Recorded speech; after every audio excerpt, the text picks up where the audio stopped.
Yo. Hello. Oh man. All Hello, right, we're everyone. back. Yo, how's it going, Grae? Good, good. All right. What's it called again? I do. What's it? Man, I guess the Rumble link is giving me an issue. I probably need to re-link it or something like that. But yeah, the Rumble link is giving me an issue. But how you doing, dude? Yeah, I'm good. Yeah, I think there were 2 people when I checked when we went offline last time. I think there were like 2 people there. So Yeah. there's some people in Rumble apparently. Yeah. Yeah. But, I need to set that up, man. It's not working right now, so I need to like fix that probably while if not, then I'll just probably like end up removing that one. But all right, cool. All right, yo, we already have some folks rolling in the chat. What's going on? Larry Appleton, hope you're doing well, and Gonzo, hope you're doing well. All right, so today we actually do have a guest. He's a good friend of mine. I known him for several years now. I believe that we're going on like maybe 8 or 7 years. So it's Okay. it's good. But yeah, so I'm gonna bring him on. His name is Ryan. Yo, what's going on, dude? Hey, how's it going, guys? Thanks for having me. Yeah, man. Yo, let me see. I probably been butchering your last name. I've been saying Bowdre. Is it Bowdre or Bowdre? The first one, Bowdre. Bowdre. Okay. Yo, so Yes, yo, sir. what's going on, dude? Not too much, man. Just happy to be here and excited to jump into some topics with you guys. So thank you again. Yeah, of course. It's a pleasure to have you on. And we're gonna be talking about a bunch of stuff, but before that, let's go ahead and do this. We actually have we actually do have a sponsor, and we're sponsoring ourselves. Yes, go ahead and get yourself a Project Eggroll t-shirt or merch at TeePublic. Yeah, it's gonna there you go. Whatever you do actually supports us, and it's gonna be pretty awesome. And if you guys actually go ahead and get some of these stuff, it just helps the channel. But yeah, go ahead and get yourself a Project Eggroll. I like the Let's Go Brandon. That's the really good. I'm gonna get one, for myself. That's pretty good. Yeah. I did that like a while ago. Yeah, so I did that when that whole Let's Go Brandon thing happened at NASCAR. Oh yeah. Got to support that. Yeah. Also, if you guys haven't already done so, go ahead and hit the like button, smash it, subscribe to this channel, share this video with your friends, and let's get going. Ryan, how's it going, dude? So going well. Yeah. People who don't know who you are, who are you? What do you do? Yes, sir. So let me see. My name is Ryan Bowdre. I live here in Los Angeles, California. I work in software development, which, of course, Phillip, that's how you and I met at Age of Learning. Pretty much main thing about me, I think, is I'm a nerd. I work in tech, right? I play a lot of video games. I go to church. I spend most of my time at church, actually, because I also serve there. So that's one of the big things for me. And then, spend a lot of time with family and friends. Like I said, I do gaming. I used to do competitive gaming, mostly in a game called Super Smash Bros. I'm sure most people know about that. I used to host tournaments across the city of LA. And what else? I like to watch anime. That's a big thing about me, right? I'm big into pop culture. So that's anime, that's comics and stuff. Really big with Marvel and DC, which I'm sure we'll get into at some point. I cosplayed for the first time. That's another interesting thing that I like to, announce these days. I went to Anime Expo and I cosplayed as one of my favorite video game characters. So that was a lot of fun. And that might be one of my new hobbies. We'll see. But yeah, I mean, that's pretty much, I think, the most stuff about me. All right, cool, man. That's awesome. Yeah. So, it's crazy because I think was it earlier this year where, we actually linked Ryan's what's it called again? He's not really on, like, he doesn't have like a YouTube or anything, but he does have what's it called, an Instagram, and that's where I saw your was a Dark Pit cosplay, which is pretty cool. I really like that. Yep, thank you. Yeah, but I did see one of your pictures that you posted up with yourself and Amala from PragerU. Yeah, so how did that happen? Yep. So PragerU, let me see. Let me start from the beginning, I guess. I call myself a conservative person. And so once I started to learn more about, just people on the right, big figures, I ran into PragerU kind of like by accident. Started to look into some of their videos and their content. And I, really liked what I was seeing. I was learning a lot, and I was like, wow, I want to kind of look into this stuff more and research. So had a lot of fun with that. And then I also kind of happened upon this other program that kind of like is a part of PragerU. It's like a subset. So it's called Prager Force, and so I kind of looked into that, and they said that you can, sign up for like emails and like different events that come up within SoCal. So I did that, and I went to a beach event that they had here in Orange County, in SoCal. So I went there, had a lot of fun, met a lot of people, had a great time. And then from there, that's when, I kept up with the emails and all that kind of stuff. And then they had another event that happened here in SoCal. So I went there. It was more so for like a networking kind of thing. It was like young professionals, as they called it. And, so I went there, had a lot of fun.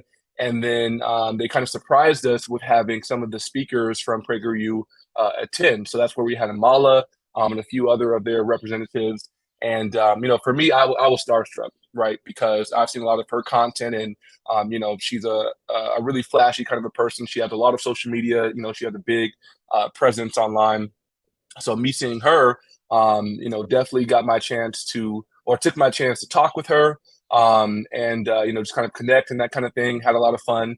So I spent a lot of time at that event. Now, how I got to speak directly with Dennis Prager is, I think kind of by luck. I guess maybe I made a good impression at that Young Professionals event, because one of the spokespeople reached out to me and said, "Hey, it was great meeting you at the event, and we would like to have you on Dennis's radio show to talk about who you are and how you got involved, and some of the things that you believe in and that you're passionate about." So yeah, that's kind of how that happened. And then they scheduled me, I think it was like a month later, and I jumped online, and I got to speak with Dennis Prager himself, which was an amazing honor and privilege.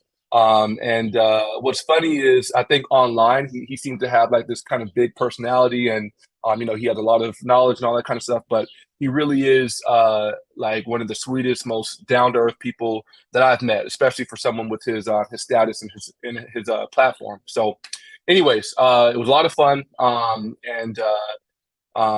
He told me that he would like to connect again, and that he wants to have me on the show again. Great picture you got there, by the way. It was a lot of fun. So that was really cool, and I hope to do more of that kind of stuff down the line. But yeah, that was pretty much my experience with it. Yeah, that's actually pretty cool. When I first saw that you did you did an interview with he interviewed you, I'm like, oh, that's pretty cool. Because my brother-in-law, he works at LAX, and he said that dude's tall. He's a tall guy, but like very, very smart. He knows exactly what he's talking about. And I think it's just, a lot of these times, like especially in Hollywood, like they're trying to put in a lot of these non like nuclear family kind of messaging, right? Like maybe it's like extremely progressive or woke, and or even just like bashing Christians or conservatism, right? It's like I remember I was watching what's it called? We were watching The Last of Us. Did you watch The Last of Us, the one on HBO? I did it. I wanted to, but I don't know. I think I wanted to play the game first so I can like earn my way into watching it. But yeah, so there was this is not in the game, so it's not really a spoiler, but sure. In a scene, like one of the bad guys, he's like reading a book, and he's reading I believe it's a Bible, right, and immediately, like, I'm like, this guy's probably going to be a bad guy. I heard about that. It's so funny you mentioned. I actually heard about that whole kind of thing, and it ended up being the case. Yeah, that's yeah, sounds about right. Yeah, and even what's it called again? I believe it was Rainn Wilson, the guy who played Dwight on The Office. He actually called that out. It's like, why is everyone that's like either like religious or like in a Hollywood TV show or movie, why are they always the bad guy, right? It's because they always consider religion in any form consider like a cult of any kind, right? So but yeah, man, but yeah, we're gonna have a bunch of stuff to talk about with comics. I believe me and Grae, we were actually just like talking about how like a lot of the Warner Brothers, Netflix, and Sony, and they're not like attending Comic-Con, right, Greg? Was it like 2 weeks ago? Yeah, around that time. Yeah. And then we mentioned like, oh, I think Eric July should go. And the craziest thing, this is from what's it called? I'm going to switch over to this one. This is from Bounding in the Comics, and Chris Gore, Eric July, and Nerd Roddick wowed the Comic-Con crowd with uplifting talk on the future of independent media, and that's pretty cool that they actually made it to Comic-Con, right? We got these independent creators. I believe the Rippaverse, it made like $2 million. It surpassed $2 million, which is pretty cool because the reason why at least Ryan, like if you don't know who he is, he's like a libertarian dude, just talks about comics all the time, right? Okay. Eric July is the guy with the hat with the jersey, and he just sick and tired of Hollywood and comic stuff that's coming out from Hollywood being like woke or just boring. And so he's like, join the club. I'm just gonna start my own stuff. And then within like I believe couple months, like his first campaign like passed $1 million. Wow. Okay. Yeah. Success. Great. Yeah. So it's and of course we actually have a lot of people who are really upset that he's doing that well. Yeah. Of course. Right? Naturally. And it's funny, right? Like I don't want to bring race into this, but like a lot of people are like, oh, we gotta uplift the black people, right? You gotta give them reparations or whatever. And but well, now you have a black person who's like really successful in his and he's already done his second campaign, which also passed $2 million. That's and then all just talking crap about him, saying that you're not even a good artist, or you're not even a good publisher or whatever. Your content sucks. How do you feel about that, man? Oh my goodness, man. So first of all, let me go back really quick to Dennis Prager because, in addition to him being like really kind of like sweet and down to earth, he's also very funny. So when I jumped onto the video, one of the first things he asked me was, oh my gosh, he was like, so you're a conservative. What is it like being a black conservative? And that was, it seemed like he was surprised or didn't know that I was black. So, when I jumped on, he was like, oh man, like, I can't wait to ask this guy some of these questions. So he was like, what's it like being a black conservative? And, what's it like in your family and like all that kind of stuff? And how did you become this way? So, that I thought that was really funny. And then we were kind of making jokes about it. And, it's a big thing, right? And so when it comes to people and, the whole like Black Lives Matter stuff and people saying, oh, uplift black voices, typically it is from like very, liberal or like left-sided people, but then you can see the hypocrisy because once you do have a black person or a person of color speak up who is speaking things, more on the conservative side and, talking about things that they disagree with, then it's like, oh no, like now I don't care about you being black anymore. You're the enemy and we're going to try and censor you and squash you and talk bad about you and tear you down and all that kind of stuff. So, what's happening to this guy, I'm not surprised about that at all. Like it completely gets flipped on their head. And like I said, you can see the hypocrisy real quick every single time. Like it's just, when they say, like people of color, like put them up and reparation, all that kind of stuff. And they love us or whatever. It's really just if you're on their side politically and with their beliefs and if you agree with them. If not, it's all a ploy and really it's just for what's the word? Like it's like for points. It's like virtual signaling, basically. Yeah. I definitely agree, man. Like Grae, like what was your reaction when you first saw that? Gary and it's Gary, we have Chris Gore and Ripa and a bunch of these other like industry folks, like when you saw them at Comic-Con, like you're like, holy crap, we were just talking about this a couple weeks ago. How do you feel about that, Grae? Yeah, I think it's just starting to make manifest already. It's like people have had enough after all these years / decades of these fake ideologies or situations getting shoved down our throats. Like, right, we just want to get entertained already. It's like stop with this weird BS about your insecurities in life. It's like, we get it. You have problems, but that should not permeate in the TV show. That should not go to the products. Like exactly. Imagine you're like a cashier or a staff in McDonald's. So rather than serving the customers, like you're telling them what's going on in your life. It's just like that. It's like it's just that it's less obvious here. It's because it's being put into the product itself. But it's basically the same thing. You're kind of like preaching down our throats for the longest time, and for all those years, it's okay. It was okay because they these large companies had the money. They had the financial backing. But now in recent years, they don't. They just don't have the money anymore. It's like we can't keep doing this anymore. That's why we're gonna talk about it. Disney is looking to sell their stuff because they don't have money anymore. They can't do it Go anymore. broke. Yep. Yeah. So See, we're but before we move forward, we got yeah. a super chat from Chat from Drunk Jay. 3PO. He says, Eggroll, we love you, Woofa. 50. Yeah. Yo, Jay, hope you're doing well, Wow. man. I know that he's on like vacation and stuff like that. And Yeah. Hope you're having a good vacation. But yeah, yeah, man, thank you very much. So much.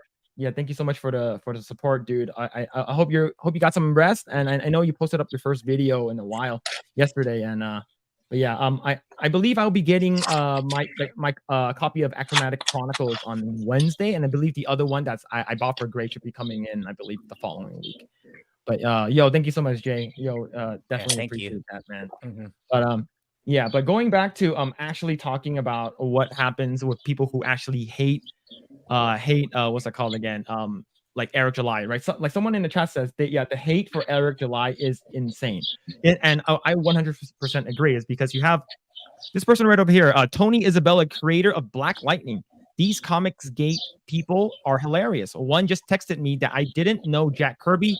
I worked with him and he were friends, right? Another one says his thread down below. Another said I look like I'd have a heart attack if I punched someone. Even if at 71, I think I could throw a punch and take one. But I said Jack Kirby would punch the guy I freely and happily admit Jack was was tougher than I was. So he's talking about Eric July, right? So he's like, because he considers everyone in this panel Comicsgate people. So people who are like extremely what's it called again? Like bigoted, misogynistic, like people in the comic book industry saying, oh, Captain Marvel shouldn't be this person and she shouldn't be that strong, and they made her a Mary Sue, and basically putting everyone a part of that Comicsgate, right? Same thing with like people who are gamers like us. Putting everyone who why is this character so strong now? Why are there so many female-led games and stuff? Oh, and if you disagree, you're a part of Gamersgate. So it's wild. These people are crazy. But yeah, let's go ahead and read this for a bit. Let's see. Chris Gore and from Film Threat put together a star-studded panel like none other at this year's Comic-Con San Diego, with YouTube heavyweights Gary Beekler of Nerdrotic and Eric July joining him to give a pep talk to independent creators about the future of entertainment. Let's see. While the panel's main focus was film, the group talked about the virtues of building one's own platform and managing expectations to have a prosperous career in any form of independent media. Gore packed the Marriott's ballroom with a room completely full of fans and aspiring creators eager to hear wisdom from longtime independent creators. Several celebrities were in the crowd at the panel, including YouTuber That Star Wars Girl, comic creator Dan Fraga, and Hollywood writer Mark Zicree, Babylon 5 Space Command. Several fans wore t-shirts of Eric July's ISOM comic character to support the Rippaverse. Man, you love to see it. I think we, along with PragerU and like folks from Daily Wire and independent creators such as Eric July, and the Epicverse and Rippaverse, I think we need more just good stories and good writing from just independent creators, right? Because a lot of these woke comic book stuff that's coming out, or even from Hollywood, are all backed by like ESG money and like BlackRock and such. Right? So it's pretty wild, man. So how do you feel about actually being a part of what's it called? Is it Prager Force? Yes, Prager Force. Yeah. So being a part of that, like, how do you feel about actually getting some independent creations from these companies that will surprisingly makes more money than a lot of these mainstream media stuff? How do you feel about us creating more entertainment for everyone? Let me see. So is it like you're saying independent companies and people who are creating original content versus more of these big named and big franchises that are putting stuff out? Correct. Yep. So I think that's exactly what we need, right? I think one of the biggest issues that we have right now in the media and with all this comic book stuff and pop culture is a lack of originality. It's a lot of copy paste kind of stuff. It's a lot of just like switching the gender or switching the race, that kind of stuff, which I can't stand. By the way, I can talk forever on that, but that's a different thing. So I think having some more of these like independent persons and individuals, coming together and creating more original content and kind of doing their own thing, that's what we need, because they'll have that freedom, and I think that they will be less kind of like driven to do woke stuff and to try to cater to like that, like very small very small but vocal minority who's like, hey, no, you have to do all this woke stuff, you have to have like go crazy with the diversity and all the stuff that they do, right? They can do their own thing and kind of like not pay attention to that stuff, and then we'll see a lot better content out there. That's my hope, at least. Okay. What about you, Grae? We've been talking about this for quite a while now. We've been always itching for about a year. I think we're coming in August, which would be a year of doing Project Eggroll. But yeah, man. Do you think that I think given the success from PragerU, Daily Wire, Epic Verse, and now with Ripperverse, how do you feel about just consuming more independent content is because of we're just tired of this woke BS? Yeah, I'm all for it, because it's long overdue that we need to get our good stuff back. So if it means breaking down these large mega corporations because they simply just won't listen, they just won't listen, right, or they're so high up their ivory towers that they just don't hear what we're saying anymore. So might as well get our content elsewhere, which is, I'm looking forward to the Ripperverse. Like eventually they're gonna be, I wouldn't be surprised, eventually they're gonna make their own animated shows outside of comics and stuff like that. That I would definitely be excited for. Because the challenge for me with comic books right now is just they're just too far, so shipping cost is way too expensive. But if I'm looking forward to these independent companies growing and eventually making more content that's something that also I can appreciate, even all the way here from the Philippines, all the way from the other side of the world. Yeah, true. All right, let's go and continue reading this. Fans at this year's San Diego Comic-Con are starved for good panel content, with Hollywood pulling out and canceling dozens of panels at the last minute due to the writers and actors strikes. Many attendees have grumbled on Twitter, asking if they'd get a refund for their ticket because of the lack of programming. But these independent creators were not daunted, viewing the pull out of Hollywood as an opportunity to build their platforms and get seen.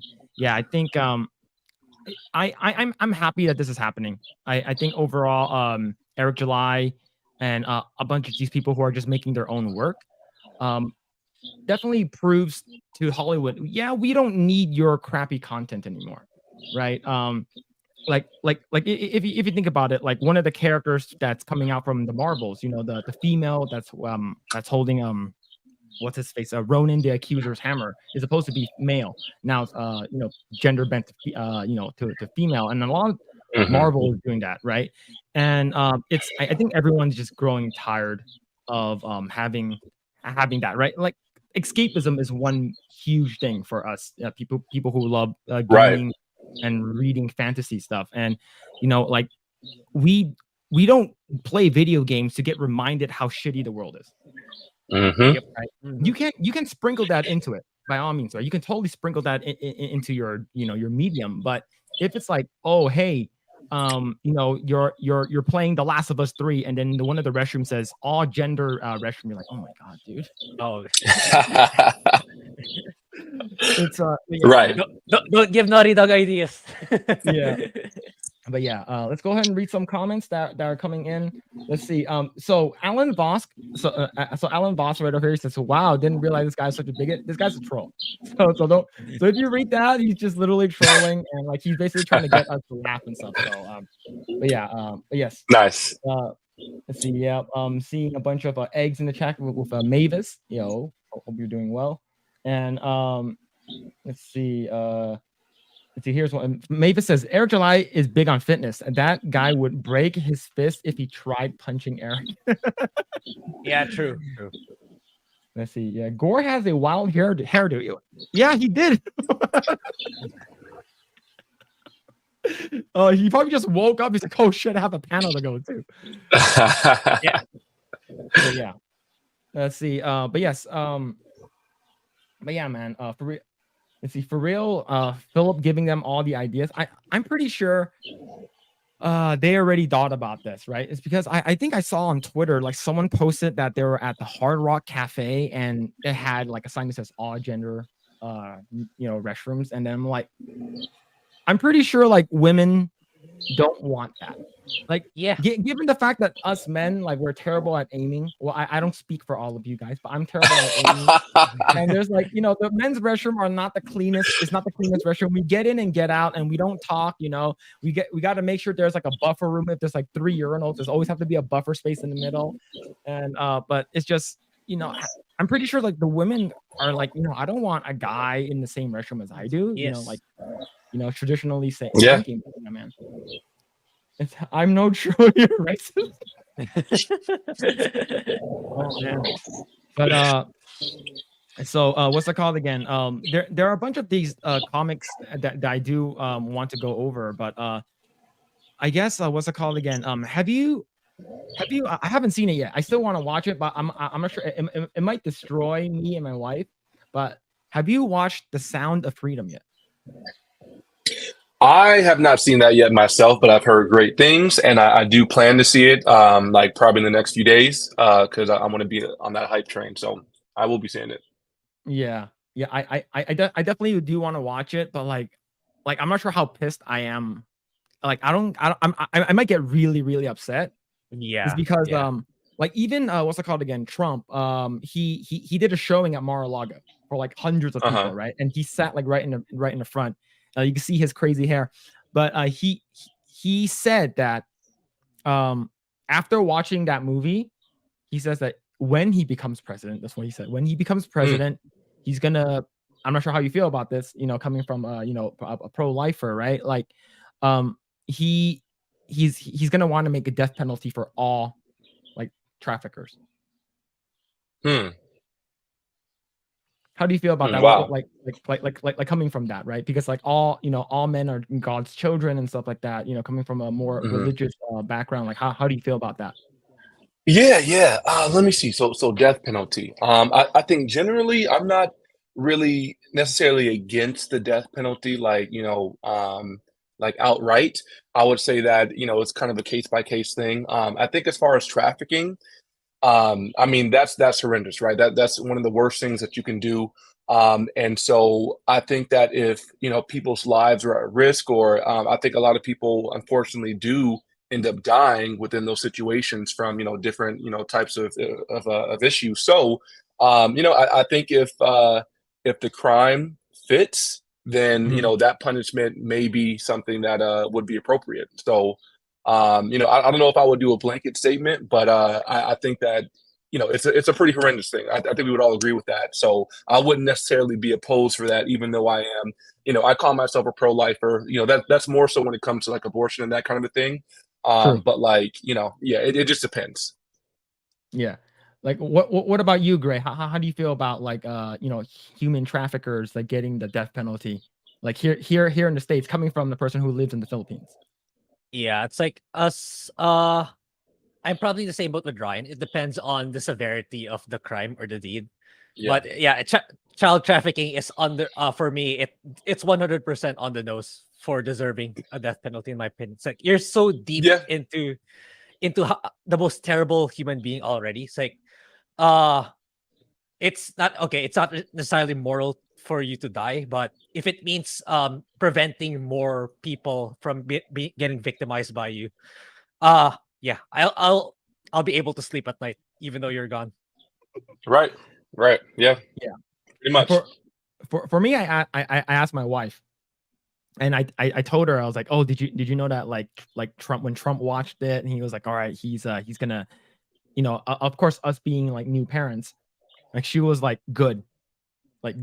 right? Like if Wow. Yeah. you don't Yeah. if you don't care about someone else's life, why should someone care about your life? And you're basically putting kids or even just regular people in, whether if it's like you're a sex slave, and most likely they're turned to be sex slaves and stuff like that, or some kind of crazy trafficking.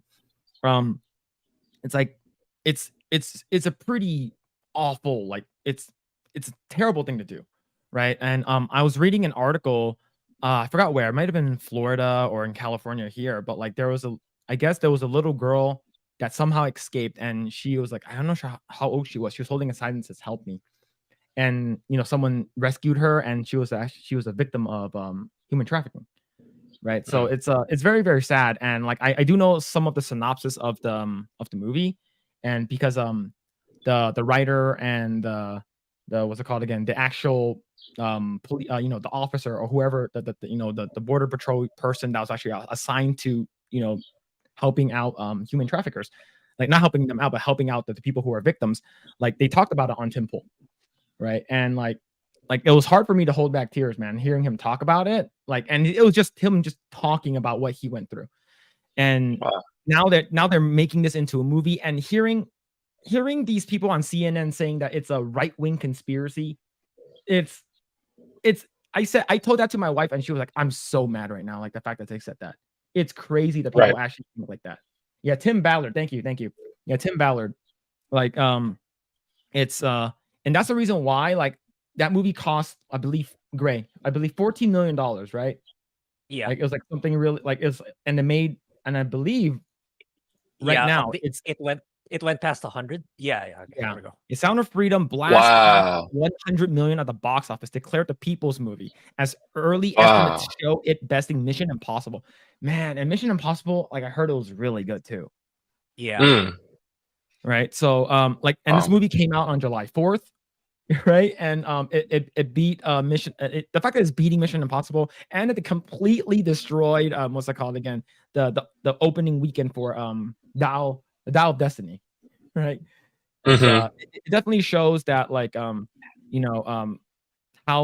because this movie's, I would consider it an independent movie. Right. And that's where it goes back to, like, independent comic content curators, independent movie creators and stuff like that. It's wild, man. That is wild. So this movie being independent, and then is it also more of a documentary kind of a feel? It is it's a dramatization of something that happened in real life. So Jim Caviezel, the guy who played Jesus. So and what's it called again? Passion of the Christ. He plays the Tim Ballard, and it's basically they're reenacting stuff. Of course, things are more dramatized. And sure, of course. But they said that the movie is overall, it's I believe they said that's about like 70 to 80% accurate. Right. Okay. I mean, so I just, I feel like the fact that so many people are going to see this movie, that is, it's not really an entertainment kind of a thing. It's more so like bringing to light something and, educating you. It probably does have a little bit of a documentary kind of a feel. So many people are seeing that, and it beat out, these other films that are for entertainment. It's supposed to be, huge and blockbusters and that kind of stuff. That shows you, just how important this is, and how people do want to, help and be notified and be involved in that kind of a thing. I think that's an amazing accomplishment for this film. So, like, my hat's off for sure. Yeah, man, I'm looking forward to seeing this movie. But I'm going to read this for a little bit. See, distributor Angel Studios announced that Jim Caviezel's Sound of Freedom blasted past 100 million at the box office amid a week that has seen box office grosses increase from last week. In the press release, they touted Angel Studios, the platform empowering filmmakers with full creative control to crowdfund and create, has reached a new theatrical milestone. Its independent summer hit Sound of Freedom. Yep, that's actually pretty cool. The Sound of Freedom has now sold over 8.9 million tickets, and the film has now passed $100 million in office revenue. I believe they also have a pay it forward thing too. So for people who don't know what that is, it's a program they do where you can put in money to buy tickets for people who don't have the money to go watch it themselves. Wow. Which is pretty cool, right? I believe I didn't know about it until I believe my nerdy home Steph from Geeks and Gamers. I follow her on Instagram, and she did the pay it forward thing. I'm like, what is that? And then I looked more into it and I was like, oh, this is for people who can't afford tickets to go watch it, which is pretty damn awesome. I think me and my wife are gonna do it, and if they're still doing it, we do want to support it. Like even though we can't go watch the movie, we do want to support it in any way, right? Because the fact that you hear these people who are saying human trafficking, it's not that crazy. Hearing CNN saying that it's a right-wing conspiracy, and even hearing do you know about the whole Nick Merckx thing with the Call of Duty thing? I don't. So that one, Nick Merckx is a big content creator. He plays Call of Duty. He has a skin in Call of Duty, and I believe he lives in Glendale. And he with the whole Armenian family protesting against a school that's trying to teach these LGBTQ stuff in like an assembly kind of thing. The parents came out and protest against that, right? And there was a huge thing. I believe the LGBTQ community and probably some Antifa folks came out and they started fighting and riots happened. And he basically went online and said, as a person who recently became a parent, I think they should just leave kids alone. And then Activision pulled his skin from the store. Yeah. I actually did hear about that. Yeah, because he pretty much just said, leave the kids alone, that kind of a thing. And then a lot of people got pissed off and tried to cancel him. And then Activision pulled his stuff. And then I think, weren't there like a few other pro players that kind of like tried to stand up for him and said, hey, like, I'm not playing until you put his skin back in the game, that kind of stuff? Yeah, I believe it was a Tim the Cat Man was one of them, Dr. Disrespect, and a bunch of others.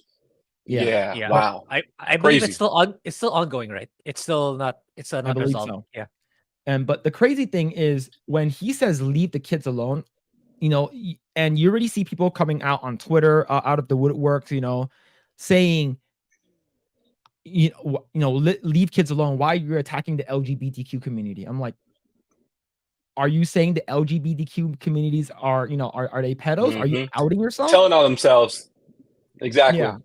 It's crazy, man. And like even like this human trafficking thing, like are you against it or are you for it? The fact that CNN came out and said right-wing conspiracy, so no, I mean I think it's super obvious, right? Like, they are coming against the movie and people are trying to hide it and downplay it and all that kind of stuff. I think most of us know that it is a problem in this country. And it's huge, it's rampant, and like even if you think it's a smaller thing or isn't as crazy, it's happening, and we should bring attention to it. Why would we not want to? So for somebody to get mad at this movie, or for mainstream to be like, hey, like it's a conspiracy and trying to hide it or downplay it, that is very, very telling, and that is awful. And I don't know. I just think that it should be obvious kind of where their allegiance is, right? And then I think the same thing what you just said. Someone saying leave the kids alone. That statement is not a problem. Like we should be protecting the kids. And so what exactly are you saying that this other group is doing then? It's exactly what you're saying, man. Yeah, man. Like it's pretty wild that like like you hearing people who are like saying, oh, leave the kids alone. And he's like, oh, why are you trying to you're basically trying to kill off the the LGBTQ community, and it's crazy, man. It's crazy. Grae, how do you feel about that, man? Do you believe that like literally someone said it in the chat? It said it's basically a self-report about leave the kids alone. Are you attacking us? How do you feel about that? Yeah, it's just like you're exposing yourself already just by saying that alone. It's like, what more are you? What more? So what does that say about you as a person that we're not seeing? If already you're showing this in public, that's how I exactly.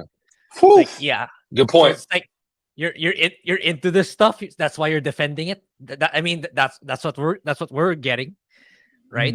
That's just like, the fact that there's a lot of them defending this, like it's scary at the same time, but we have to push back. It's like, yeah, this is a real problem, guys. People are disappearing because for nefarious reasons, and we need to shed light on this because it needs to stop.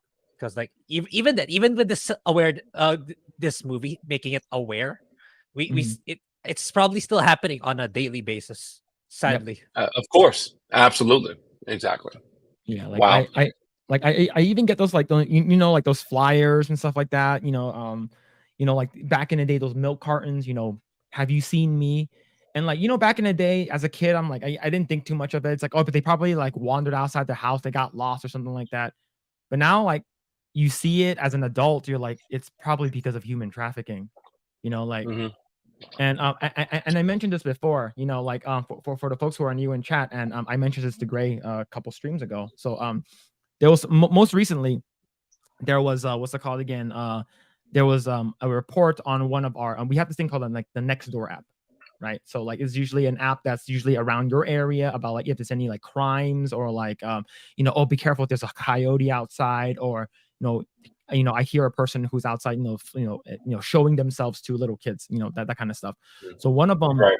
was about a child trafficker that they almost got away. Like it was really close. So the mom was in the store or in a restaurant or something like that, and he's like, oh, you and your daughter needs to go to the restroom. Go to the restroom now. So the older sister and the younger sister went to the restroom, and they come back out, and then the older sister comes back out, and then the mom's like, where's your sister? And he's like, she's inside still.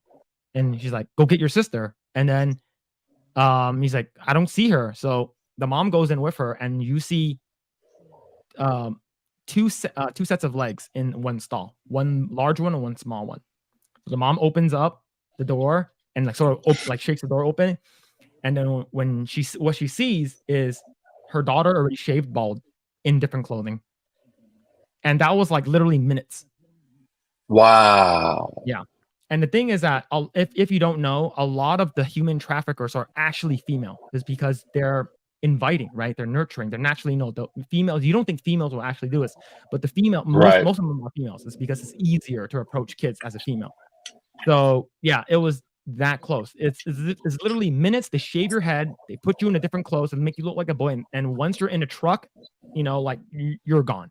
It's gone, and it's very, very sad, you know. Like, and it makes me very upset, you know, like makes me very angry as a father, you know. Like it's just seeing this, you know, like this happening, especially, you know, states like us that are, you know, border states, you know, California, you know, Texas, and you know, it's very scary. And I'm glad that we're shining a light on something like this, you know, that's, you know, like you said, a documentary, but also, you know, a movie that's, you know, highlighting and, you know, casting light on what's actually happening, right? And we can't, you know, like if I can actually put a meme on you know, on my stream deck, you know, like that the one scene from Breaking Bad with Jesse Pinkman's like, you can't keep getting away with this, right? It's just Yeah. they're Right. getting away Yeah. with it, and it's right in your backyard, and it's scary.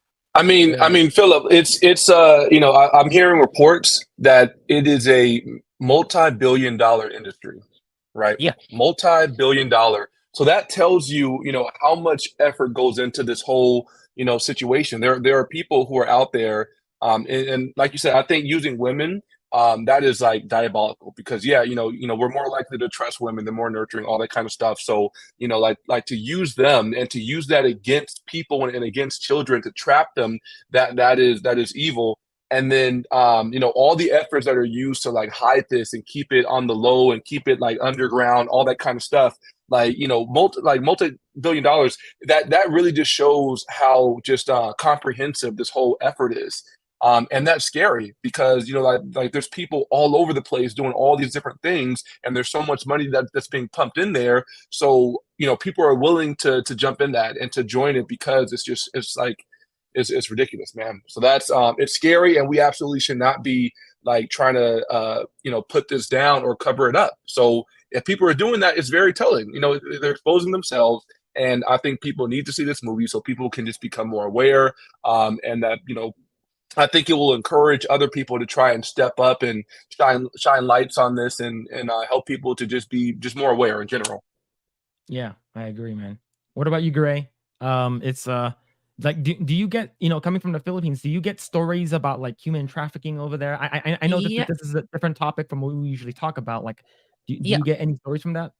Yeah, it's definitely a thing here too. It's just that it's probably not as reported too, and it it happens more in probably outlying areas in the provinces where there's more rebel groups there.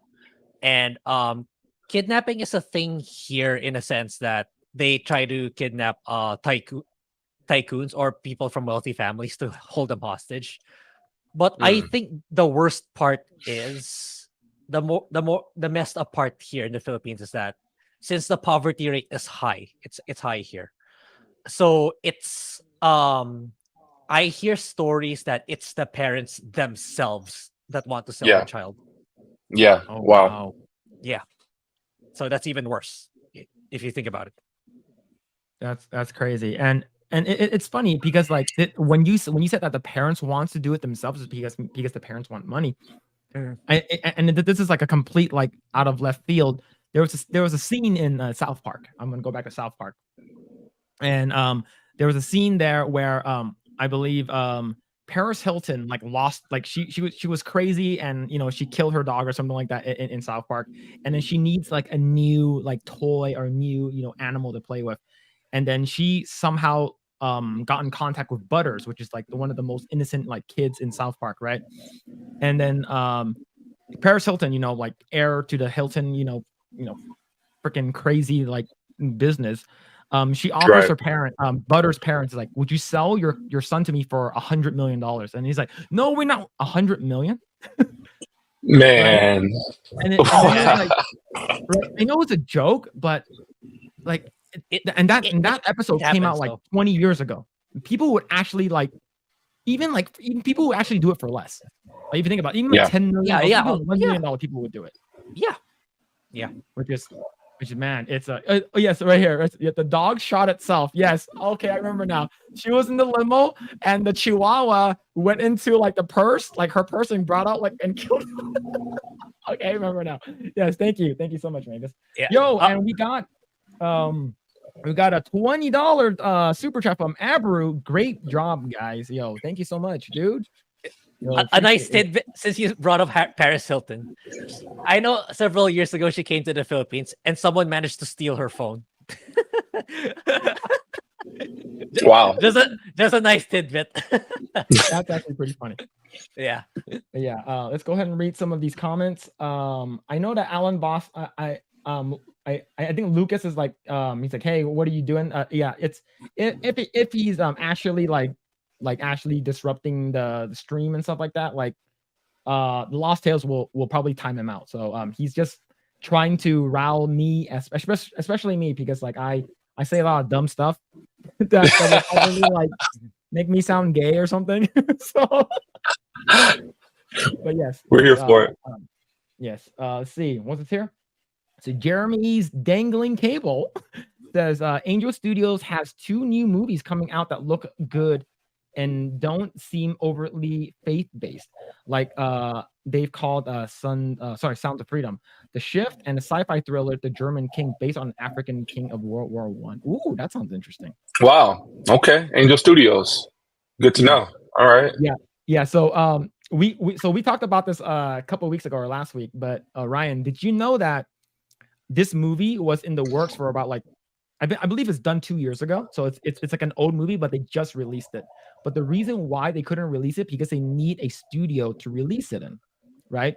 So this was okay. The Sound of Freedom was originally a part of the Fox acquisition to Disney. Oh wow! Yeah. So wow. This potentially could have been a Disney film. Disney movie. Yeah. But they didn't want to release it. Is that what happened? They didn't want it. Wow. Yeah. So then so they went with Angel Studios instead. Okay, so I'm not surprised to hear that. Okay, I have a lot of feelings about Disney, and it's sad, man, because I'm actually a huge Disney fan. I freaking love Disney. I grew up with Disney, and even into my adult years, I've always loved their movies and some of the games that they come out with and all that kind of stuff. I'm a huge Disney fan.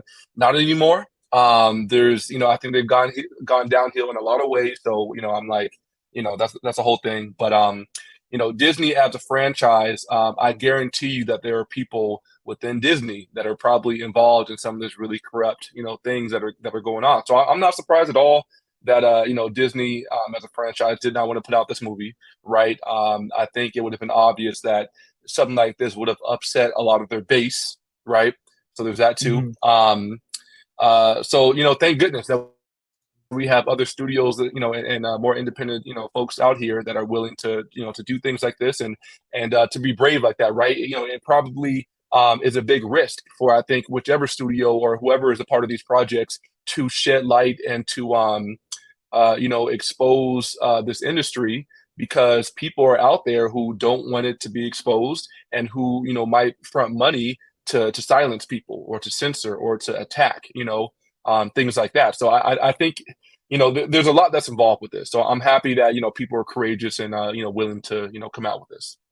Yeah, but to echo what you said about Disney, I'm pretty sure, like you said, it's not like me. It's people who work in Disney are probably, some of them are involved, is because I remember there was an article that came out last year, and this is from CBS News. I'm just gonna read the headlines really quick. Disney employees and former judge, along with 108 arrested in human trafficking sting in Florida police. So in Florida, that's what they said. Yikes! Right. So it does make sense, right? Because you are literally interacting with kids like in such a close proximity. It's easy for them to like just snatch the kids up. The parents turn around, maybe grab something from the stroller, they turn back, the kid's gone. Right. Wow. That's crazy. I mean, and you know what? I think it's also telling that we don't hear about this stuff more often, right? There's probably a lot more things that happen that the news channels show us, which is also scary. I think stuff is being hidden on every level. I think that if, folks were actually report on some of these, really bad things that have been happening, then, it would take over the news stations and people will be more exposed to it. And, but yeah, it probably gets hidden a lot. So that's another scary part. Yeah. So let's continue reading. Let's see. Jeremy says, they even say in the movie that it's $150 billion industry and has overtaken the arms and trade, closing in on the drug trade numbers. Wow. That's 150 billion. Wow. Yeah. Wow. And it does make sense, right? Like if you think about it, like if you get the, it's going to sound fucking crazy, but like when you get the kid young, you're basically like, they don't know, they don't know anything. A lot of them are just like, they're pretty, they're like a sponge, right? They listen to anything you say because you're an adult, and then they get abused and over again, especially if you get them young. Like that thing can last over and over again. Like they can have this is gonna sound really like gross, but like they can have over like 20 different like interactions with different adults, like 20 different interactions, right? Just by one person. And it's wow. It's like, like if you break it down, it's like maybe one kid could be like $10 million, something like that when they sell them. Wow. Like I'm not sure if the numbers are like my numbers are correct, but the $150 billion, it does make sense, man. It's very scary. Wow. Lost Tale says that's actually very common in third world countries. They will even trade children for food.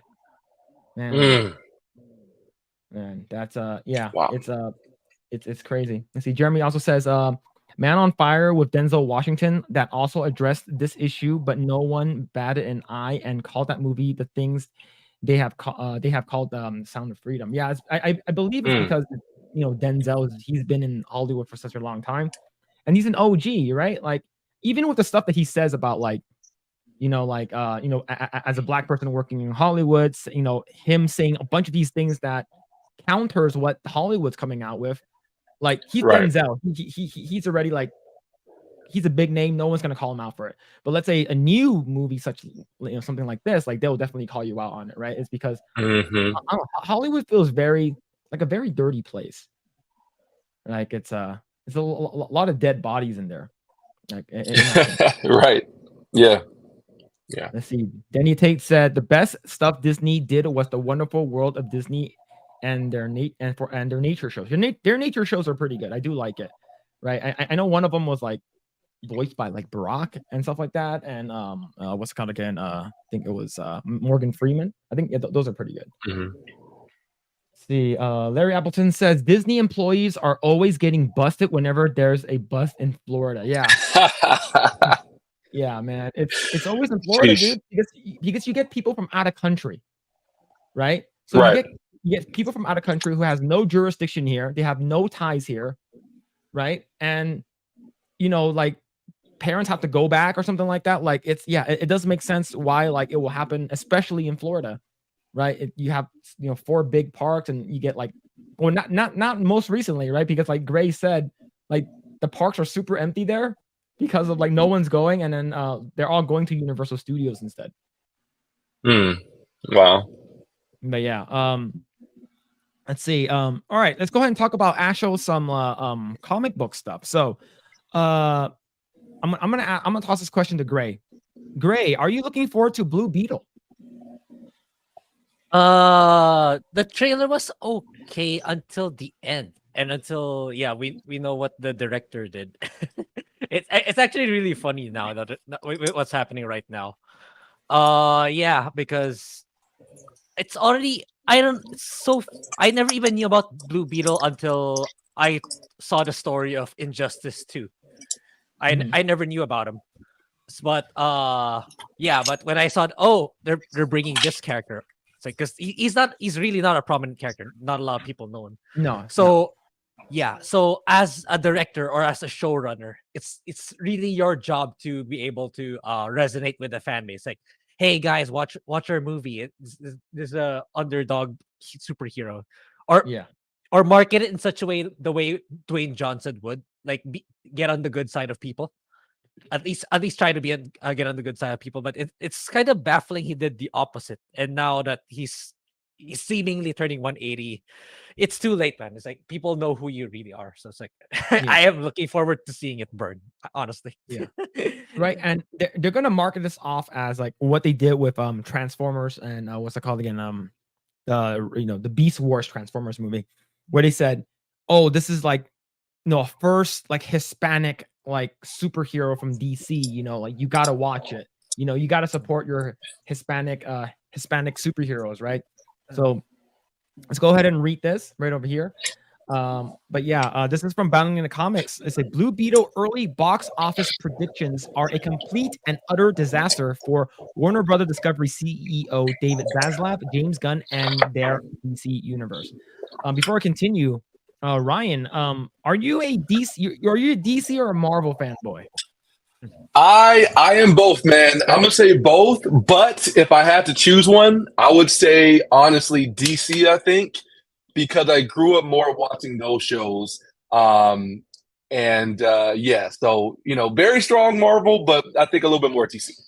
All right, and did you watch any of the more recent DC movies that came out? Oh man, not quite. So I had to skip the Flash, man, because I just, I wasn't thrilled about, the main actor, and having Supergirl in there, I thought was more so for wokeness rather than for the actual story and that kind of thing. So that kind of bothered me. So I did not see it. I was like, let me wait for like more reviews, and the reviews weren't great. Maybe I'll see it at some point, but I skipped that one. Shazam 2, I wasn't that interested, man, so I kind of skipped that one. I did see the Batman, the newest one, if that counts. So that was fun. That counts, yeah, for sure.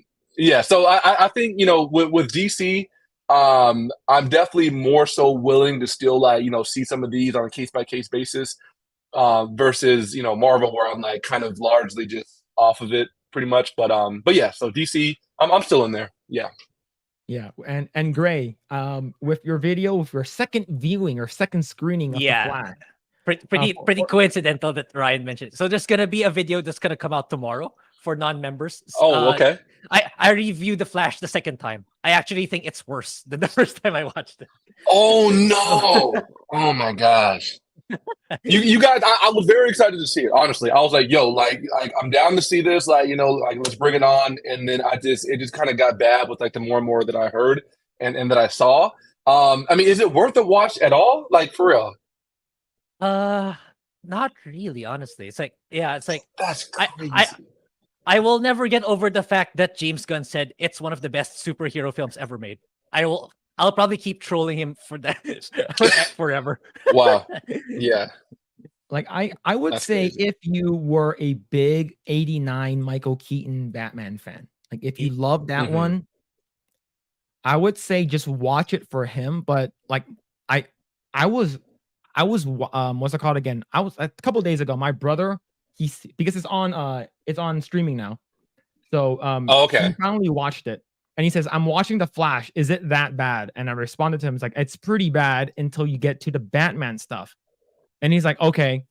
2 minutes later, he says, "I hate Ezra Miller. I hate Okay, let me actually read his text message. He Let's literally see it. says, Let's "I see it. hate Ezra Miller. Ezra Miller is so annoying. I hate him. I hate him. Why is he in this movie?" But let's see. Okay, so he says, mind my language. He says, "It's crap. I hate the CGI. They should fucking let Zack Snyder do the Flash movie. I fucking hate Barry Allen. I just met the younger version of him. He's so annoying." And this is within seconds. So this is 922, 922, 922. There's 5 of them. "I hate him so much. That fucking laugh. I hate his chin. I hate the CGI. I hate this actor. He won't shut the fuck up." So that's literally within seconds of him showing up. So if you don't like the stuff that Ezra Miller's already been doing, imagine a younger, more annoying Ezra Miller shows up, right? And but the Batman stuff was pretty cool. I gotta admit, but it does not save the movie.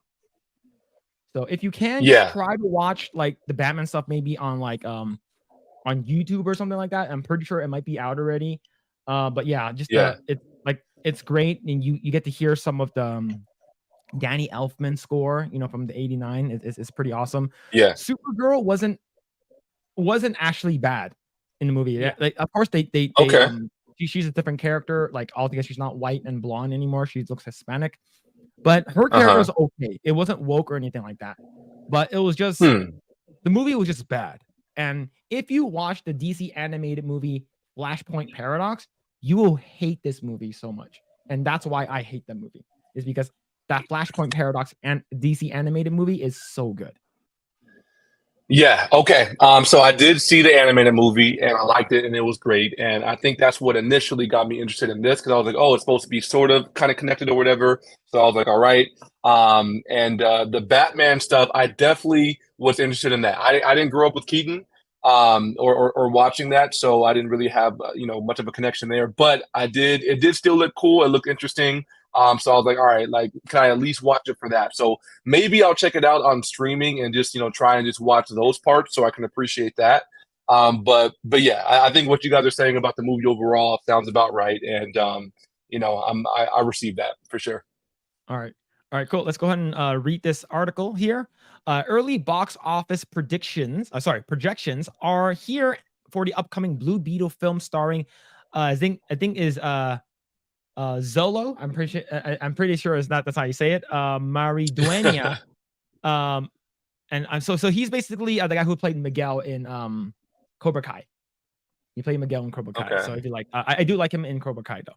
And they look to be utter nightmare fuel for the Warner Brothers Discovery CEO David Zaslav, James Gunn, and Peter Safran and DC Universe. Box Office Pro predicts the film will only bring in between 12 and 17 million in its opening domestic weekend. The outlet further notes the film will only gross between 27 and 55 million in its entire theatrical run. Wow, that's awful. Yeah. Right. I'm pretty sure the movie probably cost 200 million to make. Okay, 120. I googled it yesterday. It's not bad. But that's still a lot. That's compared to what the entire run. That's still a lot. Damn. Wolf, that's so bad, man. Like, the thing is that we still like, is this a part of the James Gunn verse? Is it like for sure it is? I heard it. I heard it. Yeah. Is, right? My thoughts, because you told me initially you thought it was, then you said it's not. I think it's in between. It's like it's depending on how it performs. But if it's gonna perform that bad, probably not. That's how I feel. Probably not. Wow. Like I agree with Grae. I think that they filmed some stuff with like maybe the new Superman, the guy who's playing the new Superman, or they filmed some stuff with like post-credit scene to tie it in. If it does shitty, like for like early screenings, they're not gonna put that in. But if it does really well, they're gonna put it in, right? So just it's because listen, man, I'm pretty sure that I heard that this was supposed to be the very first movie of the James Gunn, new DC reboot kind of thing, right? I'm pretty sure I heard that. So that's how I'm gonna be coming in looking at it. So I actually really want this movie to do well, because I think that, with DC before, I think that they made some flops or some mistakes. And me being a DC fanboy, I actually want these movies to do well. So I'm hoping for the best. And I think with Blue Beetle, right, when I saw the trailer, it looked pretty cool. I was like, all right, it looks kind of promising. And then they did the thing with Batman, with the fastest thing or whatever. And I was like, guys, please don't screw this up. Like, just keep it about Blue Beetle, keep it about DC stuff. Just make it fun. Don't put politics in there, man. Don't be preachy. Don't be, trying to like include that extra stuff in there. And then it'll be fine. Everything will be fine. So they already like kind of, stuck their foot in their mouth once so far. We'll see what happens after that. I think it's great that it's a Hispanic actor or whatever, and a character. I don't want that to be like the main focal point. Like it can just be as it is, and that's fine, right? Like, okay, cool. So hopefully they don't like harp on that or whatever, but we'll see, man. I don't know. I'm kind of like iffy on it now at this point. Yeah. Let's see. Let's go ahead and continue. To put this in context, The Flash had an opening weekend of 55 million domestically. It's gone on to gross 107.1 million domestically, with its time in theaters quickly coming to an end. Shazam! Fear the Gods had a domestic opening of 30.1 million, and the film ended its domestic run at 50. Damn, that's really bad.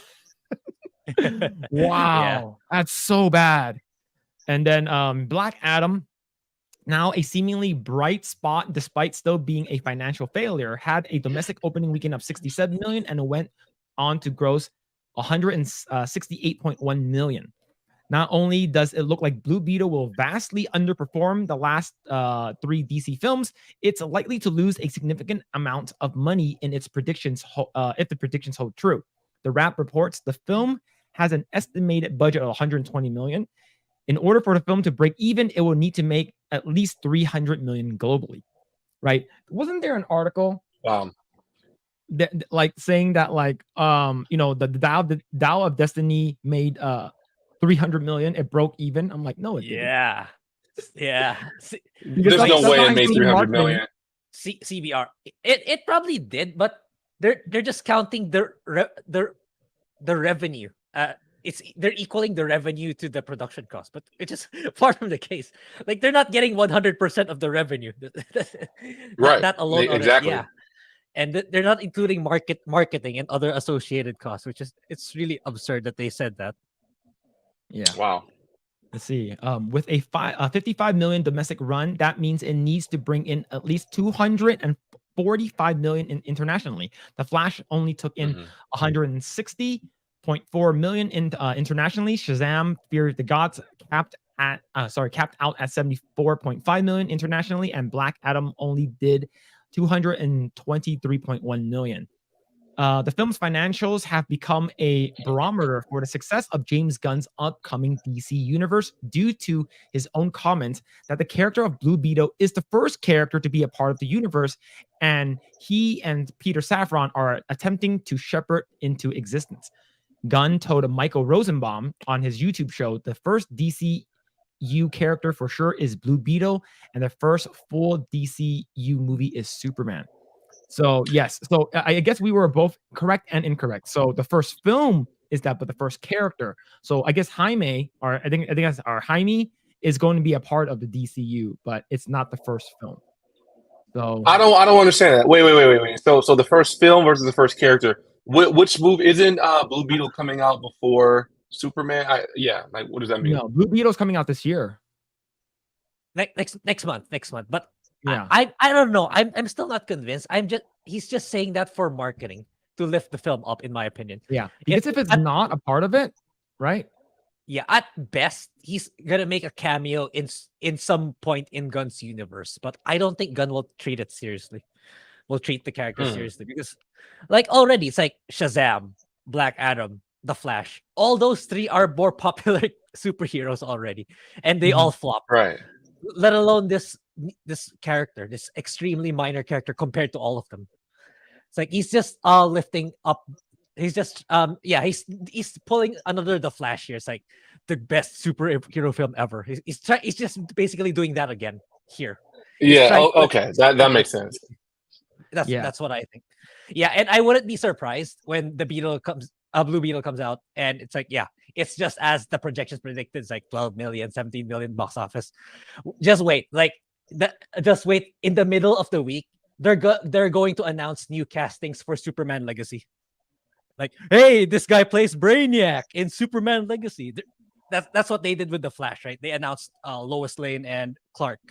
So they're probably going to do something similar with Blue Beetle just to stave off the bad press. So they also announced, they also announced a Nathan Fillion for Guy Gardner, Green Lantern. So everyone loves Nathan Fillion, right? So because he's in Firefly and does a lot of voices and stuff like that. So I think just to make sure, like, to get like Grae said, to get the bad press off of the Flash doing terribly. It's like, oh, here's the new DC stuff.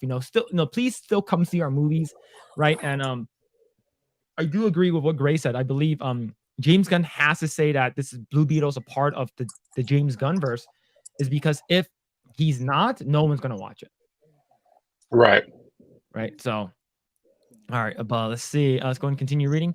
When he announced his DCU slate at the end of January, Gunn said, and then to move into Blue Beetle, a fantastic film about a kid who is a marvelous part of the DCU. However, when he got to Superman Legacy, the big one, the true beginning of the DCU, this is called Superman Legacy.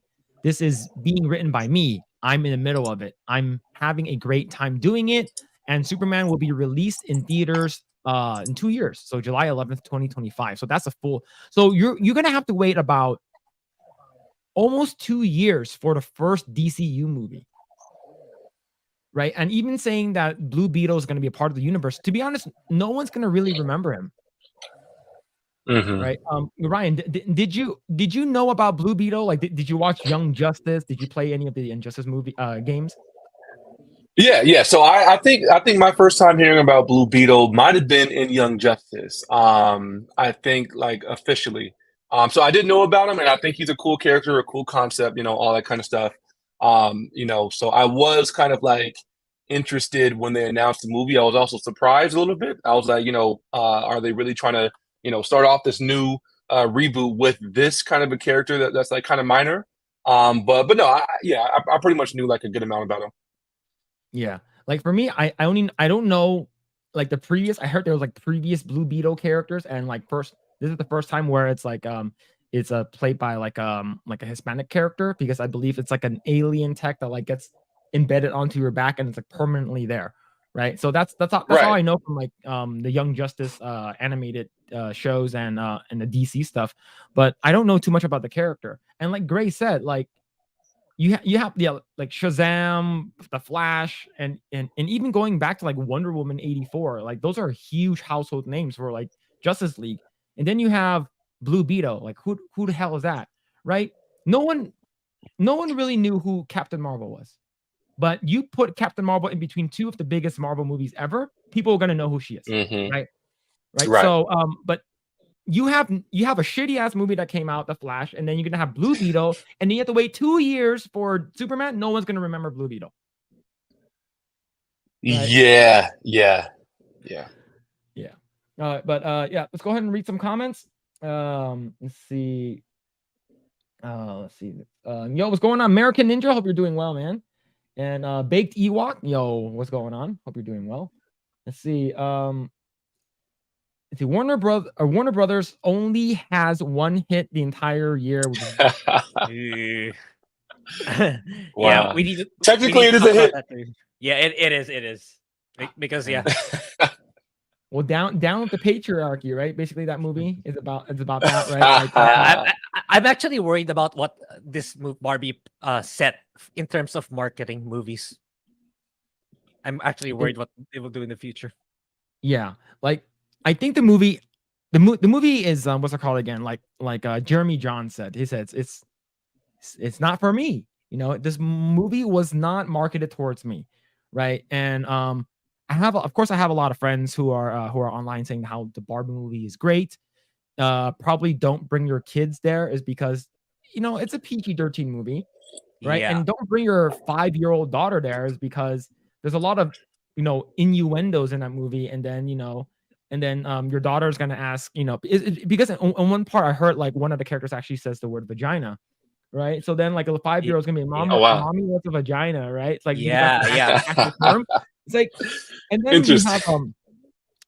the funniest part was when I was on Twitter earlier and people were showing like clips of like what happened in the movie and how I guess the movie is about Barbie going from the Barbie land to the real world, and then Ken, who's like beta male, right? Because like he simps over Mhm. Barbie, and when he comes to the real world, he's like, wow, men actually have like opportunity to do stuff because he sees all these like men in power, right?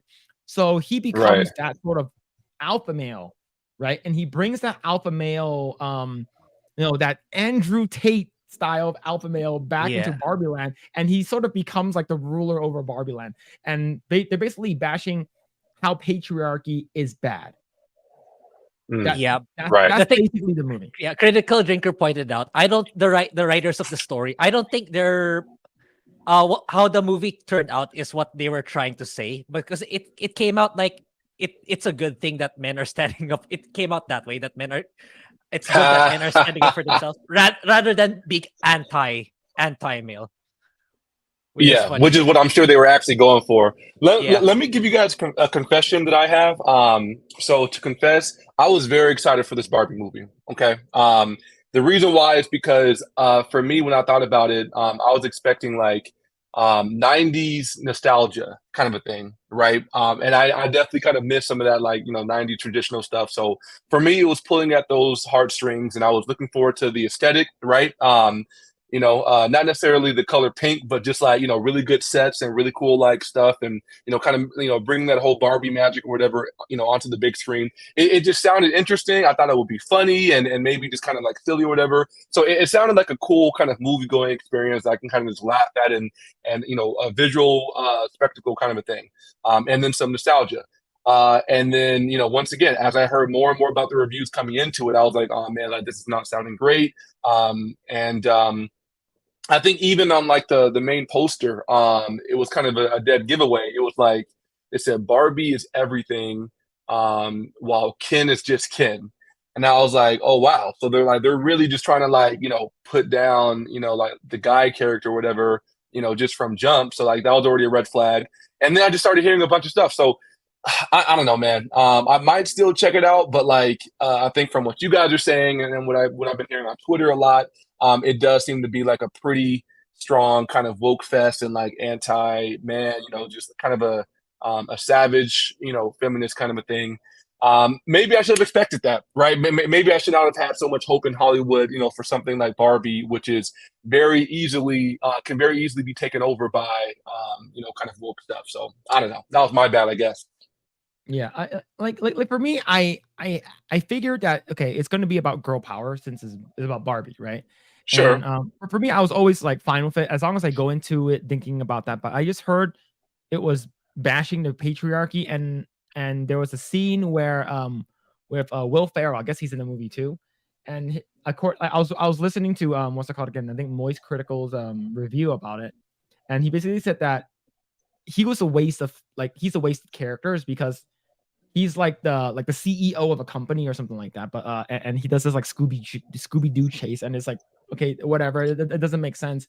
But I think that the movie is gonna do a lot is because I think a lot of people had the optimism that you did.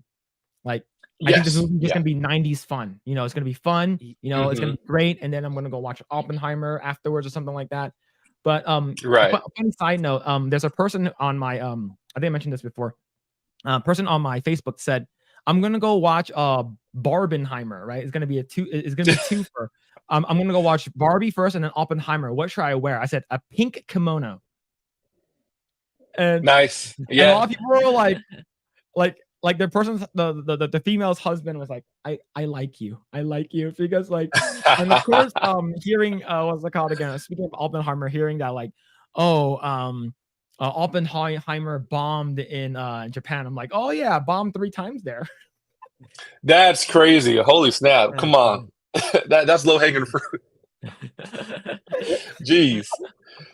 Oh man. Wow. Like Wow. he wanted to do good, right, with his creation, and now he's known for the guy who basically made is basically used for an atomic bomb, which is freaking crazy. But what I heard, the movie's really good though, but it's like I heard it's also like a sort of like a documentary kind of thing. It's because it's based off of a real person. Mm-hmm. But yeah, Sure. it's man, I think one big thing that would have saved the movie Barbie for me was if they had like I mentioned to Grae before, if they had the Barbie girl song from Aqua back in Oh the Ooh. yeah. Which I like, by the way. It's catchy. I kind of like that one. Yeah, but the fact that they like I mentioned, Aqua did the song without reaching out to Mattel to see if they could use Barbie, because Barbie is a trademark character for their song, and they did it anyways. So they got sued, and then so that's the reason why they're probably not going to put it. I think that's the reason why they didn't put it into the movie, which is pretty funny. Yeah. Look, man, you can, like going into it, like I also felt like it would be, a lot of girl power, obviously, but that's fine, man. Like I don't think anybody really has a problem with uplifting women and girl power kind of stuff. But you can do that without putting down men or without being like, oh, just like super anti-patriarchy and making all the male characters, either losers or the bad guys or bigots and all that kind of stuff, right? If you were to flip the roles and make a movie, and like you're like putting down the women, that would not be cool. We wouldn't want to do that. We wouldn't want to see that, and it would cause a big ruckus, and rightfully so. So that's my only thing, man. It always seems to be just like very kind of nasty and like just trying to like put down something else, and that's not necessary, man. Like let's just have like all go and see this, and we can clap for it without all the guys being like put down. I don't know, call me crazy, I guess. Yeah, I think there's a way for you to do it, but this is like blatantly like you don't like men. Antagonistic. Yeah, exactly. Nothing new. All right, let's continue reading the comments. Let's see. Jeremy says the Flash was nothing like Flashpoint animation or comic. Should have been a layup to $1 billion. Thomas Wayne is a badass in those. Yep. I was looking forward to seeing Thomas Wayne, man, because it's played by Jeffrey Dean Morgan. Like it would have been cool to see Negan, beating people up with like guns and stuff. It would have been super cool. And Danny Brooks says, so it needs to make around 500 to 550 to break even. My God. Good luck. Blue Beetle. Sheesh. Let's see. Another one says, Barbie will potentially be in his universe moving forward. Is it Blue Beetle, not Barbie. Blue Beetle will potentially be in his universe moving forward, but he's saying he had nothing to do with it for DCU. Oh, okay. Oh, really? Okay. That's interesting. Okay. See, Baked Ewok says Blue Beetle is gonna suck. Gunn is gonna come out after the movie and say that it's not part of the movie. Like, it's no longer. Yeah, that's crazy. Look, you guys, real quick. I mean, does Blue Beetle have to like be back though? Because I'm for sure hoping that it's good, and I think that it's like actually a fun character, and I'm hoping that it does well. I know that it's minor, but. Yeah, I mean, like, what? Like, how do you guys feel? Like, are you kind of rooting for it, or what? Just the trailer alone, even though with that controversial ending, like you can say that if the director just kept his mouth shut, it would have been it still would have been fine, right? It still would have, but he kept pushing it. It's like, oh, my job here is done. I rattled the cages. So it's like. The fact that he was saying that on social media, what does that say on what he wrote, on what he did to the movie? Yeah. Right. Yeah. Okay. Good point. So I'm going to be playing a little bit devil's advocate to be on the opposite side. I think overall, everyone that's a DC fanboy, like for me, I consider myself a DC fanboy because he's Batman and stuff, and the Flash and Green Lantern. Yeah. We always want these movies to be good, no matter what, right? And if it is good and it surprises us, that's great. Is because like Shazam 1, I enjoyed Shazam 1. I thought it was good. It had some good heart in it. The CGI was pretty bad, but overall the movie was enjoyable. And if Blue Beetle is something like that, I'm fine with it. Right? Yep. If that whole Batman's a fascist thing, like let's leave out the director, right? If the whole Batman is a fascist thing was sort of like, him saying that, and then Blue Beetle comes out and says, or Jaime comes out and says, no, he's not. He actually helps a lot and stuff like that. in, I can see it. Maybe it's a misdirection. I don't know because Yeah. it's George Lopez, right? So he's always joking, I guess. Mhm. But I just hope it's good. But it won't surprise me if it's not. Okay. Yeah. Let's see. All right. Danny Tate said Nathan Fillion as Guy Gardner, Alan I think Tudyk as Ted Lord, Blue Beetle, and Adam Baldwin as Booster Gold. Wait, is Adam Baldwin actually Booster Gold? I do like Adam Baldwin a lot. Right. I believe so. If you don't know who Adam Baldwin is, he did you watch Chuck? Yeah. I know him. The mean CIA guy. Mhm. He's that guy, and I do like him because he's actually like he's a Trump supporter, and he's also. Oh, I didn't know that. I don't like him because he's a Trump supporter. I like him because he's more conservative, and he's more like he's like more libertarian type, right? But Okay. But I would have been okay with Chris Pratt as Booster Gold, though. I think Booster Gold's a cool character for Chris Pratt to play. Let's see. Let's read a couple more. Barbie will influence companies to hide woke nonsense in marketing. For me, that's the bigger implication in the future. It's like, so this is how you market woke movies. You don't show the woke in the trailers until people are in the theater.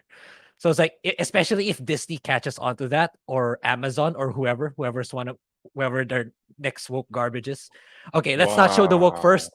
We show them what people want to see, and then we put all the woke in the movie. So that's what the Barbie is setting up. That's what I'm afraid of, actually. Yeah. Oh man, that would piss me off. If I'm sitting in the movie and like they just kind of flip the switch and like I start seeing some of that woke stuff, I will walk out.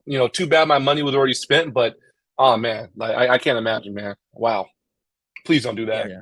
That's crazy. Yeah, because the opening did 170 million because people didn't know know that there was smoking. So yeah, all these companies are just gonna follow. It's like, oh, so that's how you do it. Okay, let's do that too. That's crazy, man. Just don't show it, right? Just don't show it, right? Like it. Imagine if what's it called again? Like Captain Marvel didn't say any like stupid stuff on like about this this movie is not for you. It's not for old white men and stuff like that. It's for little girls and not calling out the whole patriarchy, saying how this is a feminist movie. Like if none of that was said and the movie came out, it probably would have made more money. But yeah, for sure.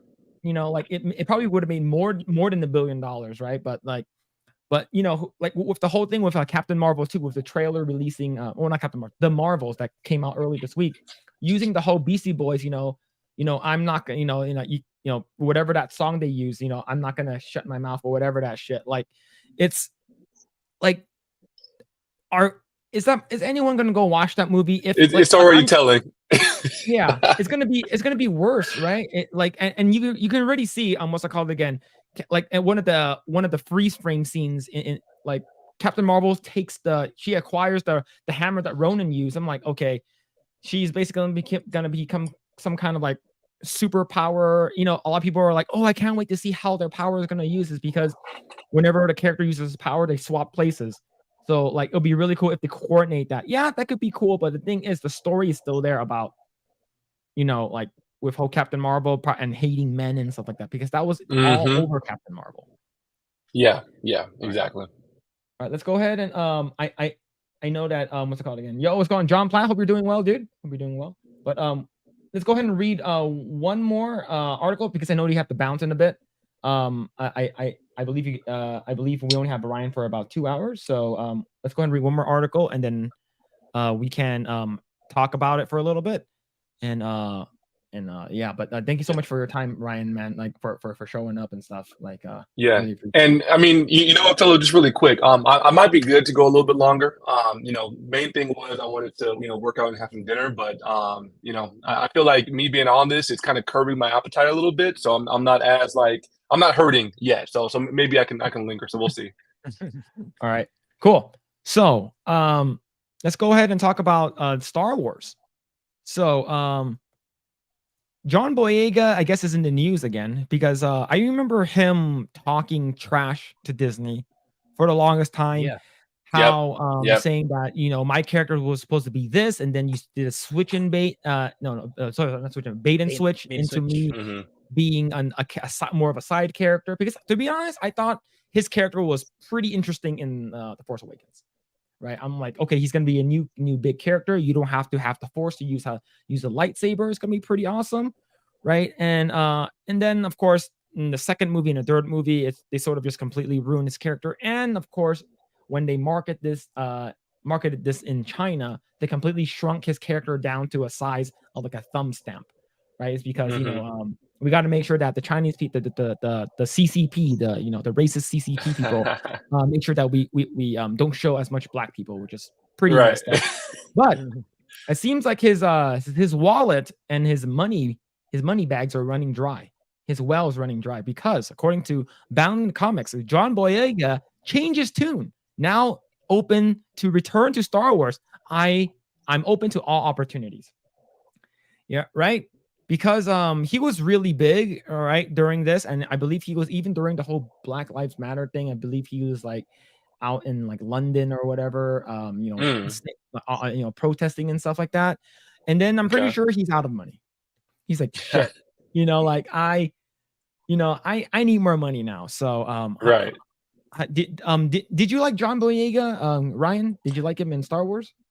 Not really, to be honest. I mean, just this whole the whole trilogy, I didn't like, for the most part at all, right? And so the idea of having him back, just kind of like it seems to nod at that trilogy, which I don't like, right? I kind of want to just like do away with that and forget about it. I think his character specifically, like in the second and third movie or episode 8 and 9, it was pretty much bad. I think in 7, I think it was okay. But still just like kind of lacking a little bit. He wasn't very like, exciting for me. I wasn't really finding myself trying to root for him too much. I don't know. I don't really blame him so much. I think it was more so the writers, for that whole trilogy, really. But yeah, I don't know. I wasn't big on him personally. Yeah, like for me, I watched the first 2 sequel trilogies. I believe both of them were. I think we were at Age of Learning when it happened, and then what's it called again? And then we were watching. I didn't even get to watch the last one. I heard it was just really, really bad. But Grae, what about you? Did you like John Boyega? Yeah, he was okay in Force Awakens. Like they were building him up to be like, he was first used with the Empire, then eventually he would be with the Republic, then he's training to be a Jedi. Then it just went downhill starting The Last Jedi. Yeah. Then I don't even remember what happens in Rise of Skywalker. But yeah, it's really bad. It's terrible for sure. Yeah. Yes. Let's see. Before we continue, let's go ahead and read the super chat really quick. So Matthew Martinez says for $10 super chat, Barbie and Ken from Toy Story are literally better portrayals. Yes, I actually really like absolutely. Barbie and Ken from Toy Story 3. Yes. Let's see. Boyega is an above average actor who got screwed. Unfortunately, he's a below average person. Damn. Yeah. Yes. That pretty much hits it. That's it. Yeah. Let's see. All right. Let's read this article. Let's see. Actor John Boyega, who played Finn in the Disney Star Wars sequel trilogy, recently changed his tune on whether he would return to Star Wars franchise, recently declaring he's open to all opportunities. Before I move forward, I actually, a close friend of mine, Cody, his friend actually auditioned for this role as well. Oh wow. Yeah, but they wanted I believe, I'm not sure if it's true, but they wanted a black person, and his friend wasn't black. I'm not sure if that's true, but yeah, but they both went for the role of Finn, and he didn't get it. Dang. Okay. I mean, I think that's interesting. But I think so just really quick, when it comes to like race stuff, and especially with race swapping, with original characters, if it's like truly original, then I think that you should take race out. So I think that in this situation, them saying, oh, we want like a black character or a certain race, if the other person was better at like the role and all this kind of stuff, but they just did that because of a skin color, then I'd be like, that's lame and that's not okay. But that's different, right, from, I don't know how you guys felt about The Little Mermaid. For me, I have I had a big problem with that because you're messing with the originals, and that is a clear example of race swapping, which I just think is just overall just bad. So, yeah, I'm sorry for. I think you said it was your friend. I think that's very unfortunate, man. That sucks. Yeah, and one more thing. So I have a coworker, and he's I believe he used to play he used to play one of the VR troopers. So that's like, if you guys don't know what that is, it's like another like Power Rangers type thing. And he used to play one of the VR troopers, and he was auditioning for another role that they wanted to, the role is to be for a black person or African American person. And he went in for the role. He was good for the role. He needed a person who knows martial arts, and he's tall, and he has good physique. But his agent says that they didn't go with him because he wasn't black enough, because he's light skinned. Wow. Yep. That's crazy. That's ridiculous, man. Yeah, and this was like 20 years ago. So it's this goes back, right? It's not recent that this happened. Wow, man. Yeah, I mean, I think it's just awful, man. I mean, and then even just that term, right? Like, you know, if you put on the sign or whatever, like, hey, we're looking for a person, and you have to be at least this dark. Like, at least be upfront about it, but don't have people going in there, you know, pouring in their passion, their time, their effort, and then they get turned away because of that. Then like that's just a waste. Like, that's wow. Yeah, that sucks. Yeah, like for me, like I wonder if it's like, you know, like you're looking for an Asian actor. Like, how Asian do you have to be? My eyes are pretty small, so I'm pretty much a shoo-in. But like, you know, how yellow does my skin need to be, right, in order for me to play this character, right? Like, if I wanted to play Shang-Chi, you know, will I actually get the role over, you know, Simu Liu?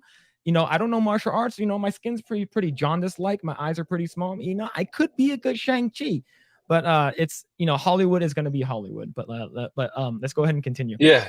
Wow. Let's see. In November 2019, Boyega responded to a Twitter user who posted, John Boyega is the most useless character in the current Star Wars franchise, but you don't hear him say anything at how bad that writing is, right? So who said it? That's so funny. See, I have those discussions on set. Oh, damn. So he actually did respond to him. Let's see. Back in 2020, Boyega spoke with GQ about his experience in the Star Wars trilogy, where he lampooned Lucasfilm, saying they sought to bring out a black character, market them to be much more important in the franchise than they are, and then have them pushed to the side. Is not good. Yeah. I'll say it straight up. Yeah, I agree, because I thought he was going to play a bigger character.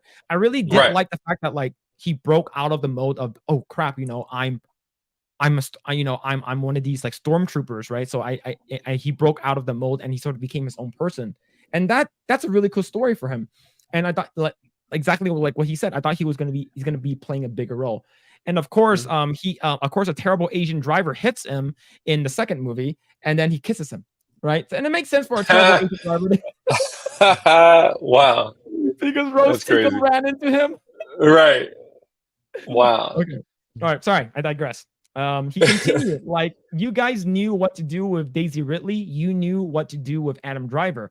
You knew what to do with these other people. But when it came to Kelly Marie Tran, when it came to John Boyega, you know, fuck all.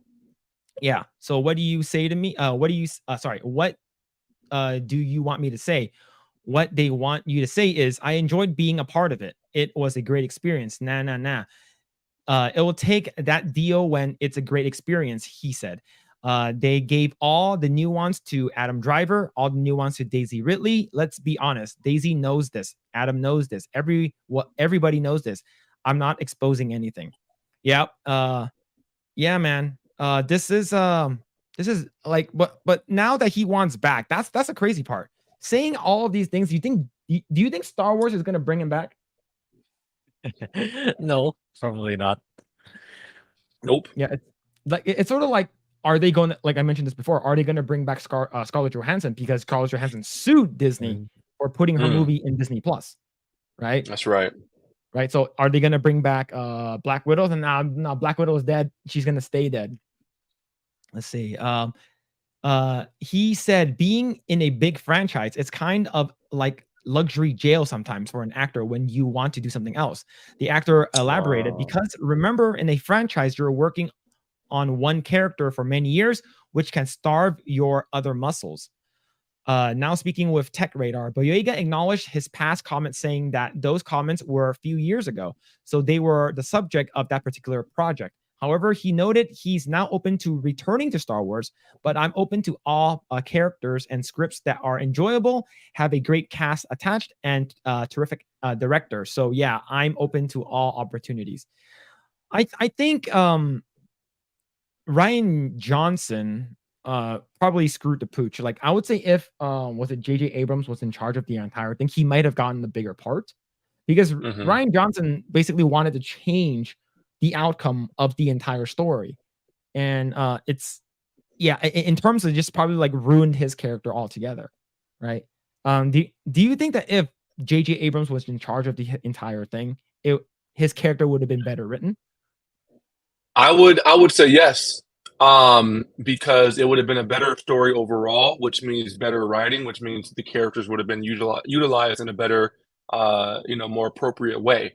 And like I agree with the dude who had the super chat. I don't think that John is a bad actor. I think that his character was just absolutely sloppy in this trilogy. So I also wouldn't be opposed to John, like, getting another role inside of Star Wars.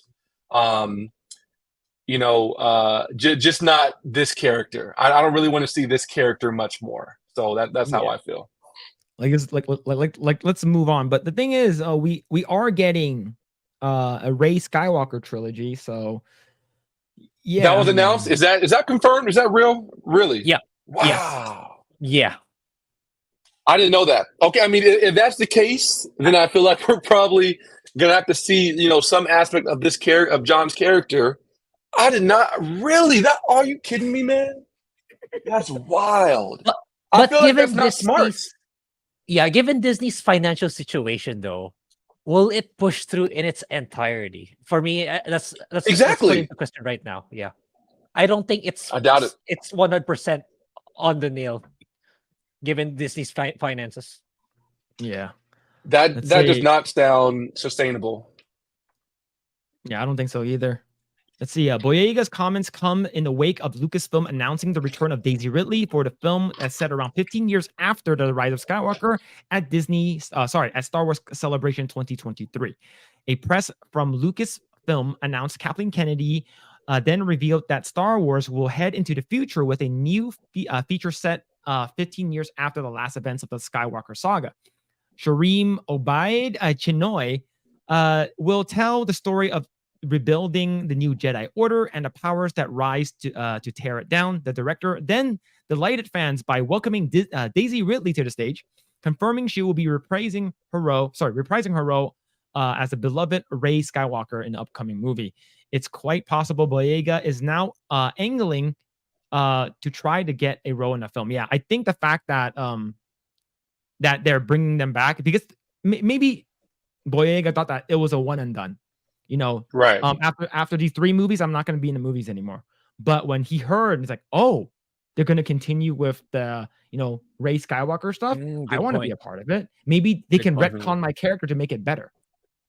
Right. Interesting. Yeah. I didn't think of it that way. Yeah. Good point. Yeah. And he's probably, like I said, he's probably out of money by now. Yeah. That's the more obvious one. Yeah. Let's see. What do you make of Boyega's changing his tune and declaring he's now open up to returning to the Star Wars franchise? Yeah. I think he's like, hopefully, I don't know, man. Like with him bad mouthing them that badly and publicly, too. It's like you're trying to save face and stuff like that, but like you've done a lot of damage, and I'm pretty sure this is his first like big Hollywood film that he worked on. Yeah, I think so too. Mm-hmm.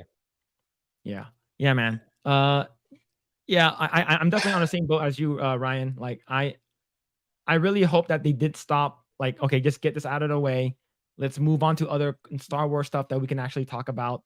But I think a lot of like we mentioned before, a lot of Star Wars can't be, in my opinion, I don't think Star Wars can be saved now. Like I think they Oh my ruined it goodness, so man. bad.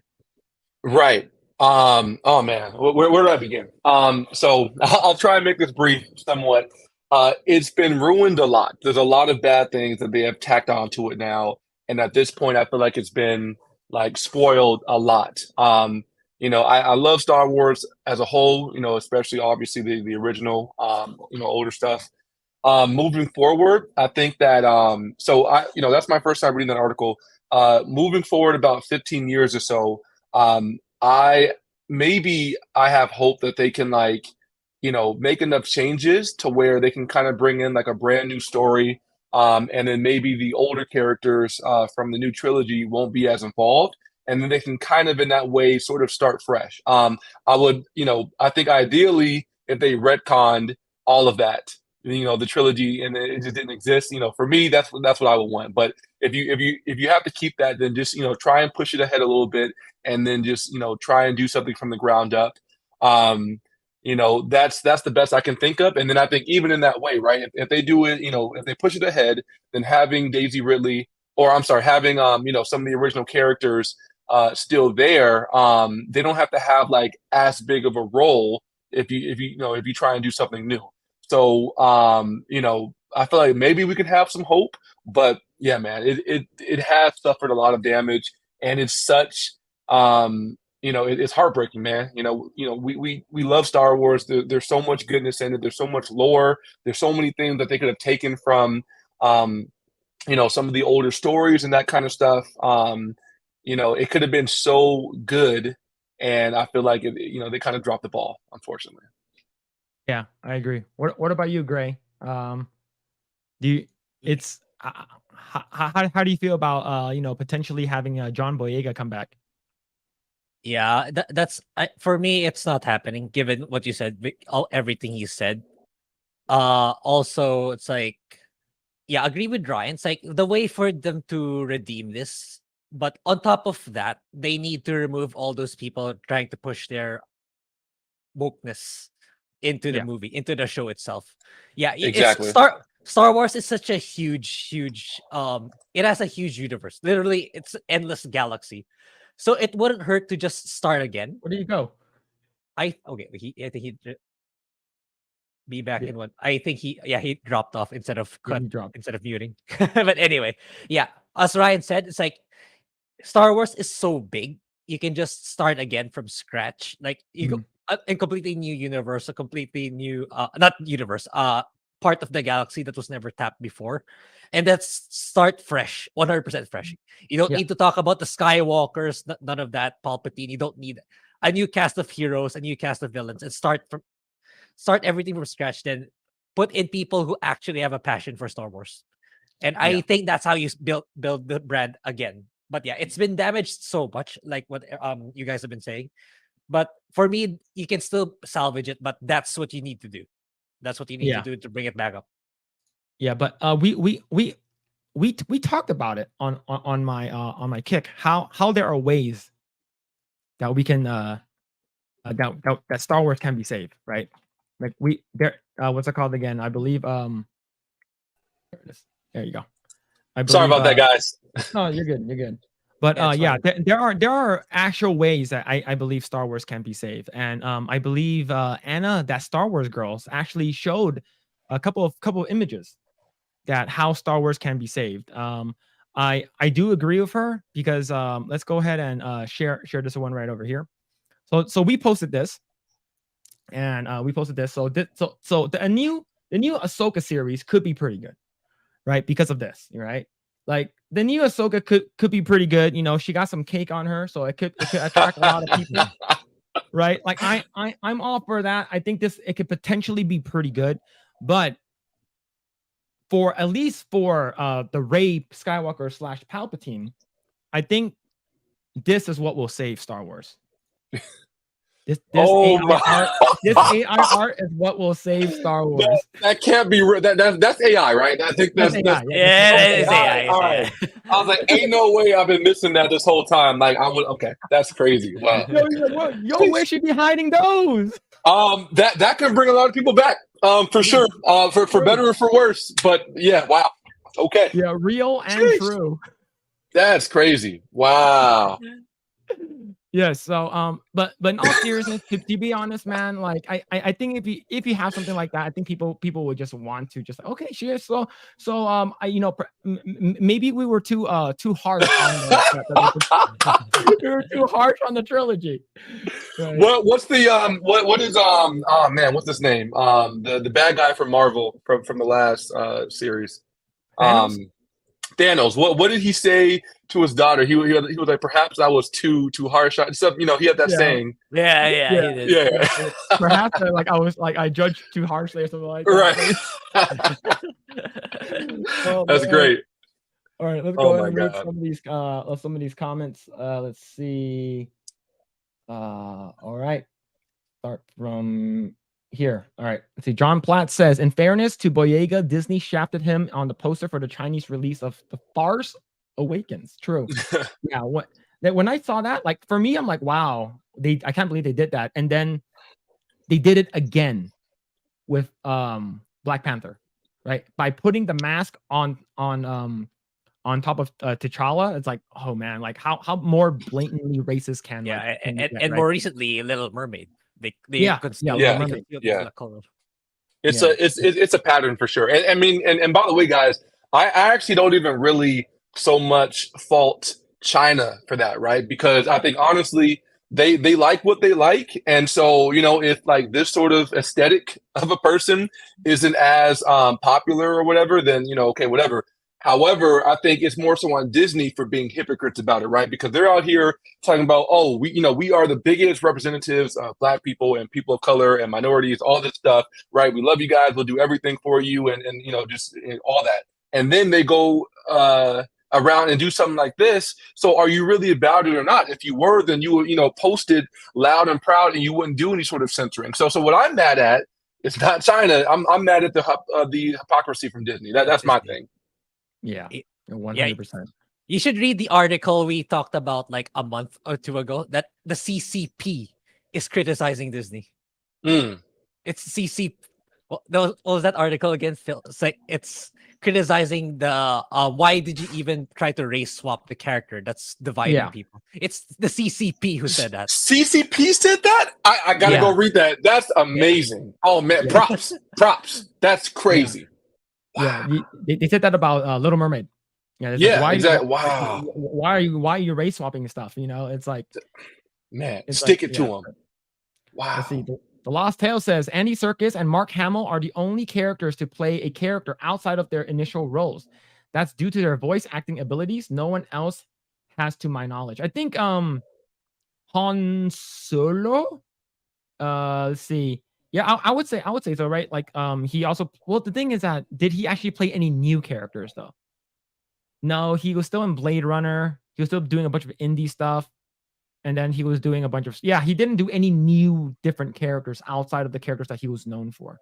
Yeah, I do agree. I think Mark Hamill and Andy Serkis are the only ones, right? Let's see. Matthew Martinez says she'll be too old by the time they need ScarJo. Yeah, I believe Scarlett Johansson is in her 40s now. She still look good.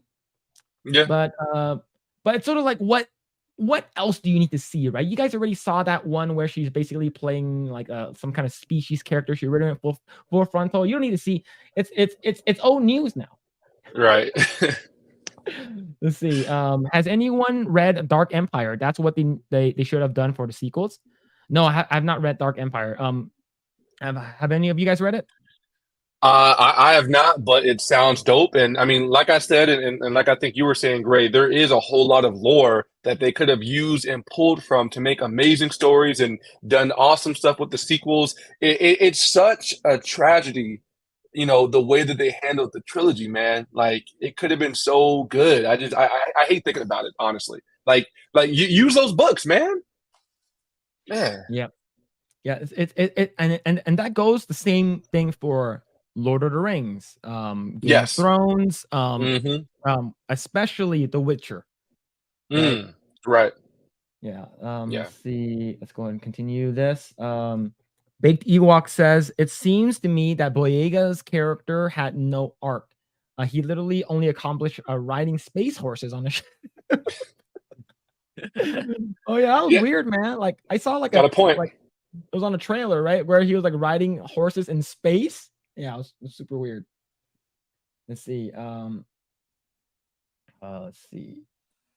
Go ahead and let's see. Go down. Let's see. All right, these are all responding. Okay, so John Platt says Daisy Ridley reprising her role as the beloved Rey Skywalker, who wrote this shit statement. It must have been a Reylo fan because she was a Mary Sue, annoying, perfect, girl power character. Yeah. I'm pretty sure. What's it called again? She's because this is 15 years into the future. She probably had like a Force Ghost baby sex with Kylo Ren. She's probably gonna have like a 10-year-old boy or something. Holy.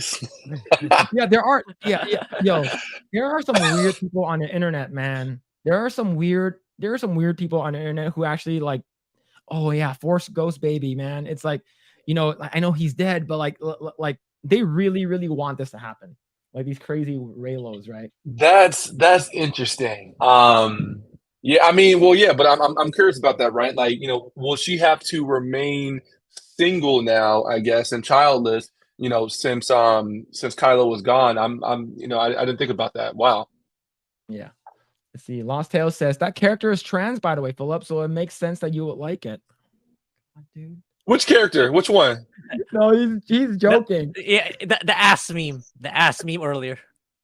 Yeah, the one with the peaches. Yeah. Great. Yeah. Okay. It's just all right. For context, Ryan, this is one time. Have you ever been to the West Hollywood Carnival for Halloween? I don't think so. No. So it's like 3 blocks, and it's like filled with everyone, and they come from all around the world, and everyone dresses up in their costume for Halloween, and it's huge, right?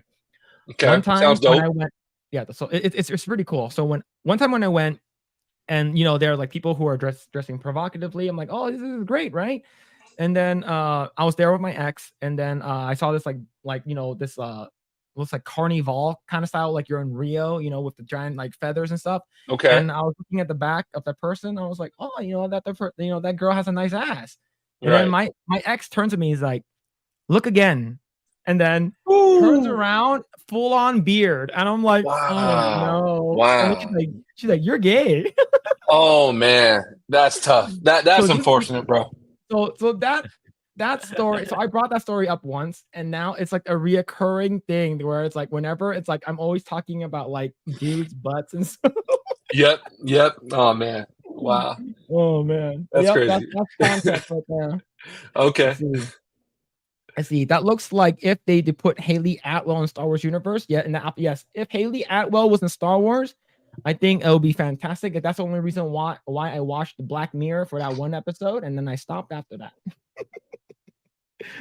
But Haley Atwell, she's man. See, I had no idea. Okay, it's gonna get a little degenerate right now, but I had no idea she was hiding those in Captain America. Which one is she again? Is she like Carter. Peggy? Wait, is that the daughter or no? No. Oh, okay, got it. That's the one that that Captain America originally fell in love with back in the 40s. Got it. Yep. Okay. Had no idea, and then like you see her on the red carpet, it's like bam. Yeah. But yes. Let's see. Yes, I stand up Hong Kong. Yes, true. Why is Feather Lumpkin? Why does your icon have another Featherman back? It's like a tiny vestigial twin in the back of his lump. It's a little bit creepy. Wow. Let's see. Let's go ahead and read this. We got a super chat from Matthew Martinez. He said, if she wasn't Gamora, Zoe Saldana would have been better Ahsoka. Dawson is too serious and stoic. Saldana also has cake as well as no loss. Yeah.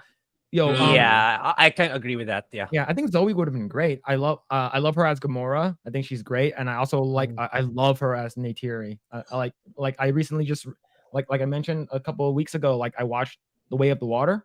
Woo! As a dad, man, that movie hits hard now. Ryan, did you watch Avatar: Way of the Water? Avatar: Way of Water.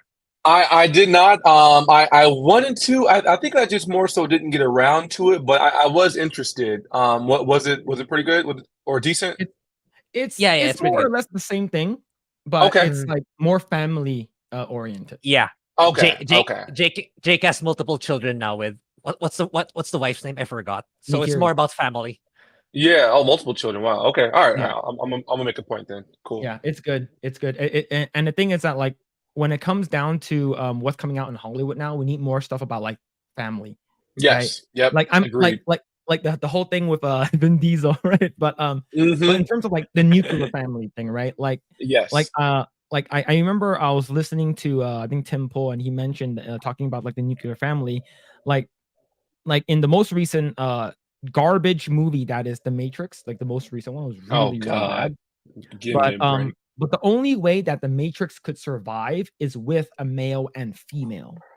Right. Right. So because the Matrix Correct. needed Neo and Trinity for the Matrix to survive. So it's sort of like because at the end, I'm gonna ruin it for everyone. Neo never uses his powers. I guess he forgot how to use his powers or something like that. He forgot how to fly. But at the end, Trinity flies and saves because they both jump off of a building, and then Trinity actually is the one who's flying because there are the ones, but that it was yeah, there. Oh my god, man. Wow. You Yeah, no, I mean I super skipped that one, man. That's another series that I loved. I love the Matrix, franchise. One is definitely still my favorite, or whatever, but yeah, this one I stayed far away from. Already knew coming into it, and then I saw some of the stuff and the trailer and all these things. I was like, nope, not touching it. And I knew some of the plot elements. I did not know that part. And it's bringing me back. So, oh my gosh, wow, okay, cool, thanks. Yeah, let's see. Yeah, I see. I'm having a bunch of people using the gay emote in chat. I can't really show it here since it'll just show up weird, but yes. Let's see. Sailor Mercury says she was fantastic as Grace in MI7. Yeah, I need to watch Mission Impossible 7. I heard it's really good. Did you watch Mission Impossible 7 yet, Ryan? Yes. Was it good? Yeah, it was good. Yes. Yeah, I liked it. All right. See, I heard the only reason why people are upset is the fact that it's part 1. Right. So but yeah, I really want to watch it, man. I really like the previous one with what's it called, Henry Cavill with the shotgun biceps, right? But yeah, like I really want to watch this one. I think like Tom Cruise is one of those people who believes in crazy things. He has he believes in crazy things like Scientology stuff, which is wild, and believing that like aliens drops a bunch of stuff in the mountain of Hawaii. It's fucking weird. But never once in his more prime years, which is the last 10 years that he's been doing movies, never has he said, yo, I'm gonna interject some of this like Scientology into my movie, and I'm gonna virtue signal that. None of that's in any of his movies. Exactly. Right. Let's see. Yeah, she was just in MI7. Yep. That's why he wears hoodies. I'm not sure what that pertains to. I think the picture of Federer Lumpkin. I think. Fetterman. Okay, oh my god. Yeah. Man, dude, like didn't that guy came back and like to be honest, I still don't know why how. Well, we know why he got Senate, because they brought out the big guns, that is Obama. You got to vote for him. You got to vote for Fetterman and stuff. Let's see. The Zoe is a new show called Lioness, where she's a government operative. Looks good. Yeah, it's crazy. It's because whenever I first like actually really like noticing Zoe, I was like, oh yeah, she's in was it Guardians? I saw she's in Avatar. And then she talked about, oh yeah, I was in Pirates. I'm like, she was in Pirates 1? Yeah, so who was in Pirates? Zoe Saldana. Yeah, she's the girl that slaps Jack Sparrow. Like I gotta go back and watch that. Yeah, like he was recruiting a bunch of people for his like first like ship, and then like there's a chick that slaps him, like that's her. Wow. Okay. Yeah. Interesting. Yeah. Okay. Let's see. John Platt says, I mean, in the Lucasfilm writers' room that were brainstorming and coming up with storylines and scenes thought that riding space horses on a star destroyers would be believable. Yep. It's crazy. I see, here's the thing. I didn't even watch the last one. Grae, did you watch it? Yeah, but I don't remember. So I might suggest it as a future video for me to watch it again because I don't remember anymore. All I remember is that somehow Palpatine returned. That's what I remember. Yeah. Somehow. Wait. Oh, snap. Phillip, you outright skipped the last one, dude? Okay. Listen, man. I think you should watch it for two reasons. First of all, you need to suffer like me and Grae did. That's not fair for you to get to skip out on that. You got to suffer like we did, right? But number two, you have to watch it for research purposes, man. You kind of have to, like, you know, just so you have more insight into like where things went wrong, where it ended, and like, you know, how things can potentially be fixed from there, if it's even possible. But yeah, man, no, I think you ought to check it out. Like, it's, you know, don't have high expectations, obviously, but nah, I say give it a shot, bro. All right. I'll watch it after. Oh man, that means there's two bad Lucasfilms I need to watch. Yeah. I need to watch Kingdom of the Crystal Skull and make a video about it. Have fun with that. And that now we need to watch. I need to watch this. Yes, yeah. You got some homework, bro. Yeah. All right, fine. I'll watch it, and I don't know. I'll maybe make a video on it. I don't know, Grae. Like, if you want to go back and like rewatch like the old stuff. But I'll go back and watch. Yeah, if you do episode 9 video, maybe I can do an episode 7, 8 or something like that. Yeah. I can rewatch 7 and 8. Yep. All right. Let's see. Jeremy says they make it where Trinity was the real one because of Whammon. Yep. Yeah, she was basically like the badass, right? And of course. Yeah. What was this? So Trinity aged well as Pelosi. Yeah, she did not. Trinity, like. For me, she didn't look good. She gained a lot of weight as well. Oh wow! She gained a lot of wrinkles. Yeah, she definitely looks old. Because if you think about it, it's like what 20 years since Matrix, since this OG Matrix. But like, there's some girls who like are women that like, oh, you still look good even though you're like 50, right? Right. Yeah, she didn't look that great. But like, to be honest, I never found. This is just me. All right. Hopefully that person, because the reason why I have to put this as you know, some kind of a disclosure is because a couple weeks ago I said that Zendaya is not good looking and has a boy's body. Correct. And then someone in chat started going off and getting really, really upset, saying how she's perfect and stuff, right? So I'm saying it now. I never found I forgot her name. I never found Trinity to be attractive. I don't know why. I never found her face to be attractive. I'm not sure if her body was good or anything like that. She was all up in like latex and leather. I just never found her attractive. Okay. So Phillip, we're actually on the same page with that, bro. Because I remember when I first saw it, I was super young or whatever, but I remember thinking she was attractive. But I think probably a lot of it was like her body and kind of how she looked in the suit, how she was moving. You know, she was like a badass kind of a thing that was new for me. And then like she had the leather and that kind of stuff, right? So maybe her body or whatever. But I think it was like maybe a couple weeks ago, for whatever reason, I was watching something where it was like fighting between one of the Smiths and Neo. And then it showed Trinity for a second, and then I saw her, and I was like, "What the heck?" Like, I remember her being so much better looking than that. So I think, like, with, you know, maybe standards now, or whatever, I agree with you. She was not that attractive in those original movies. You know, so I'm with you on that. I don't know. Yeah. What about you, Grae? Do you remember watching The Matrix, and do you think that Trinity is attractive?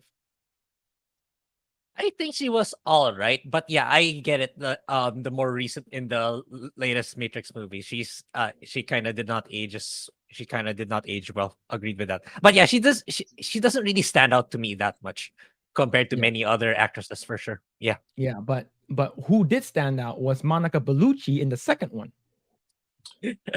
Yeah, go. Yeah. It's like, yo, let me check Ryan's like, this is for research. Yeah. Let me see. Matrix 2. Wait, Matrix. I don't remember, so I'm gonna need to do it too. Yes. Matrix. Yeah, A right, resounding right, yes. there it is.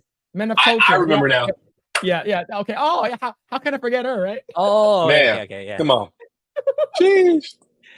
Yeah, Cool. but yeah, what's it called again? It's just like, yeah, that's the reason I got to be careful when I'm calling people ugly, right? It's because like, don't want that Zendaya stand pop up out of nowhere calling us shit because we think that she's a boy and stuff like that. But yes, let's see, let's see. Hey, compared to some of the weirdos working on Hollywood, Tom Cruise seems pretty normal in comparison. Yes, he does. Right, because back in the day when he was with Katie Holmes, like we thought he was nuts, right? We thought he was like crazy with his Scientology, where like he wouldn't let her like be in like movies. I believe he was the reason why Katie Holmes wasn't in the second Batman with Dark Knight. I'm not sure if that's the actual reason, but he was extremely controlling, and yeah, like given that now with what Hollywood is now, like he's a normal person. Definitely normal. Well, yeah. I mean, and then also Philip, I think like what you were saying before, it's also the fact that he's not trying to like superimpose his beliefs or like his ideals or anything inside of his movies, right? I think that what makes things annoying is when people like push that stuff in their media when we're trying to watch these movies for the escape and for just trying to have fun and that kind of thing, right? I can watch even if I'm like the opposite in terms of my principles and ideals of a certain actor, I still have no problem watching their stuff if it's just, for entertainment. But if they push that stuff, that's the problem, right? Even if I'm, if there's an actor who's like a, far right conservative, whatever, and we may have similar ideals. If he's pushing that stuff, I'm gonna be annoyed because I'm not trying to see all that in here, man. Like, that's really what the problem that's what the problem is, and that's why I respect Tom Cruise because he does not push that stuff. It's just fun, it's exciting, it's good stuff. He can believe whatever he wants. And then yeah, like the other guy said, even his stuff that may be kind of weird for me, compared to a lot of stuff that we're seeing these days, like, nah, I'm cool with him. He's chill. And then let me say one more thing. With Zendaya, what also bothers me about her is that when you compare her to the old Mary Jane, I'm a big fan of the original trilogy for a lot of reasons, but one of them is because Mary Jane was great. And now with Zendaya, one, it's a race swap, so I'm not with that. Stop replacing our gingers. That's not cool. Okay, I have a problem with that. But also she's just not feminine, bro. Like she's like kind of annoying and she's not feminine. And especially in comparison, very dude body, very dude kind of attitude and vibe about her. She's not like, yeah. So I'm with you on a lot of this stuff, man. Just saying. Yeah. Let's see. What over here says yeah, Mavis says Zendaya looks like a child. That too. She's super skinny, man. Yeah, like Carrie-Anne Moss. Yes, there it is. Carrie-Anne Moss. I did like her in look, I do like her as an actress. Like I think she's fine. But I think like they sort of like made her like a weird like drug addict character in Jessica Jones. Like because I did watch Jessica Jones because I did because David Tennant was in the first season. But yeah. Let's see. Denny Tate says, I'm going to do Miss Marvel when they show it on ABC, so you can suffer with the Crystal Skull. All right, fine. I guess that's fine. I love Trinity's outfit, but not her so much. Yeah. That part. Jeremy says Monica Bellucci was the best looking that was in the Matrix movies. Yeah, she should have been Trinity. She should have been Trinity. I mean, can she be as much of a badass though? Kind of a thing, can she be up in the air like doing the Matrix stuff? Like, she got to have that ferociousness about her. Yeah, but yeah, it would have been way better if they completely just swapped the role. Let's see. I think the latex held things in place that might look like the old cottage cheese from the expiration date or. Sheesh. Are you talking about Carrie-Anne Moss in the most recent Matrix? Damn. That analogy. Let's see. John Platt says, I haven't watched Indy 5 and a Dial of Destiny, a Dial of Disappointment, and I do not intend to either. The dial.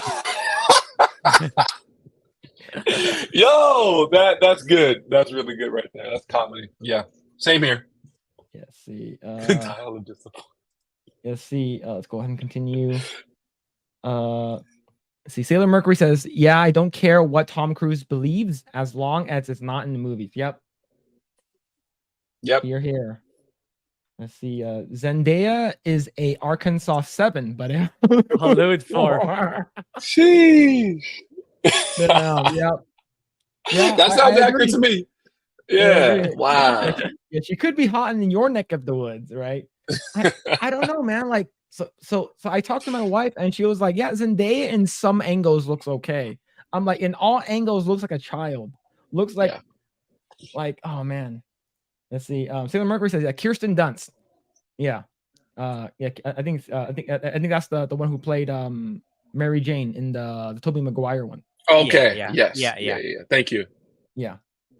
Let's see. Lost Tale says, what if Tom Cruise has been secretly feeding Scientology elements because nobody knows what the F Scientology even is, unless they saw the South Park episode? True.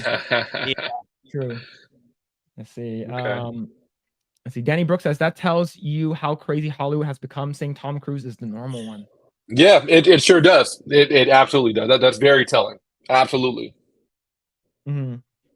Let's see. Yeah, a very admirable Admiral Levine vibe going on. Strong and sturdy. What's this in regard to? Let's see. Matthew Martinez says Zendaya is above average for your local mall. Yeah. That's funny. Oh my god.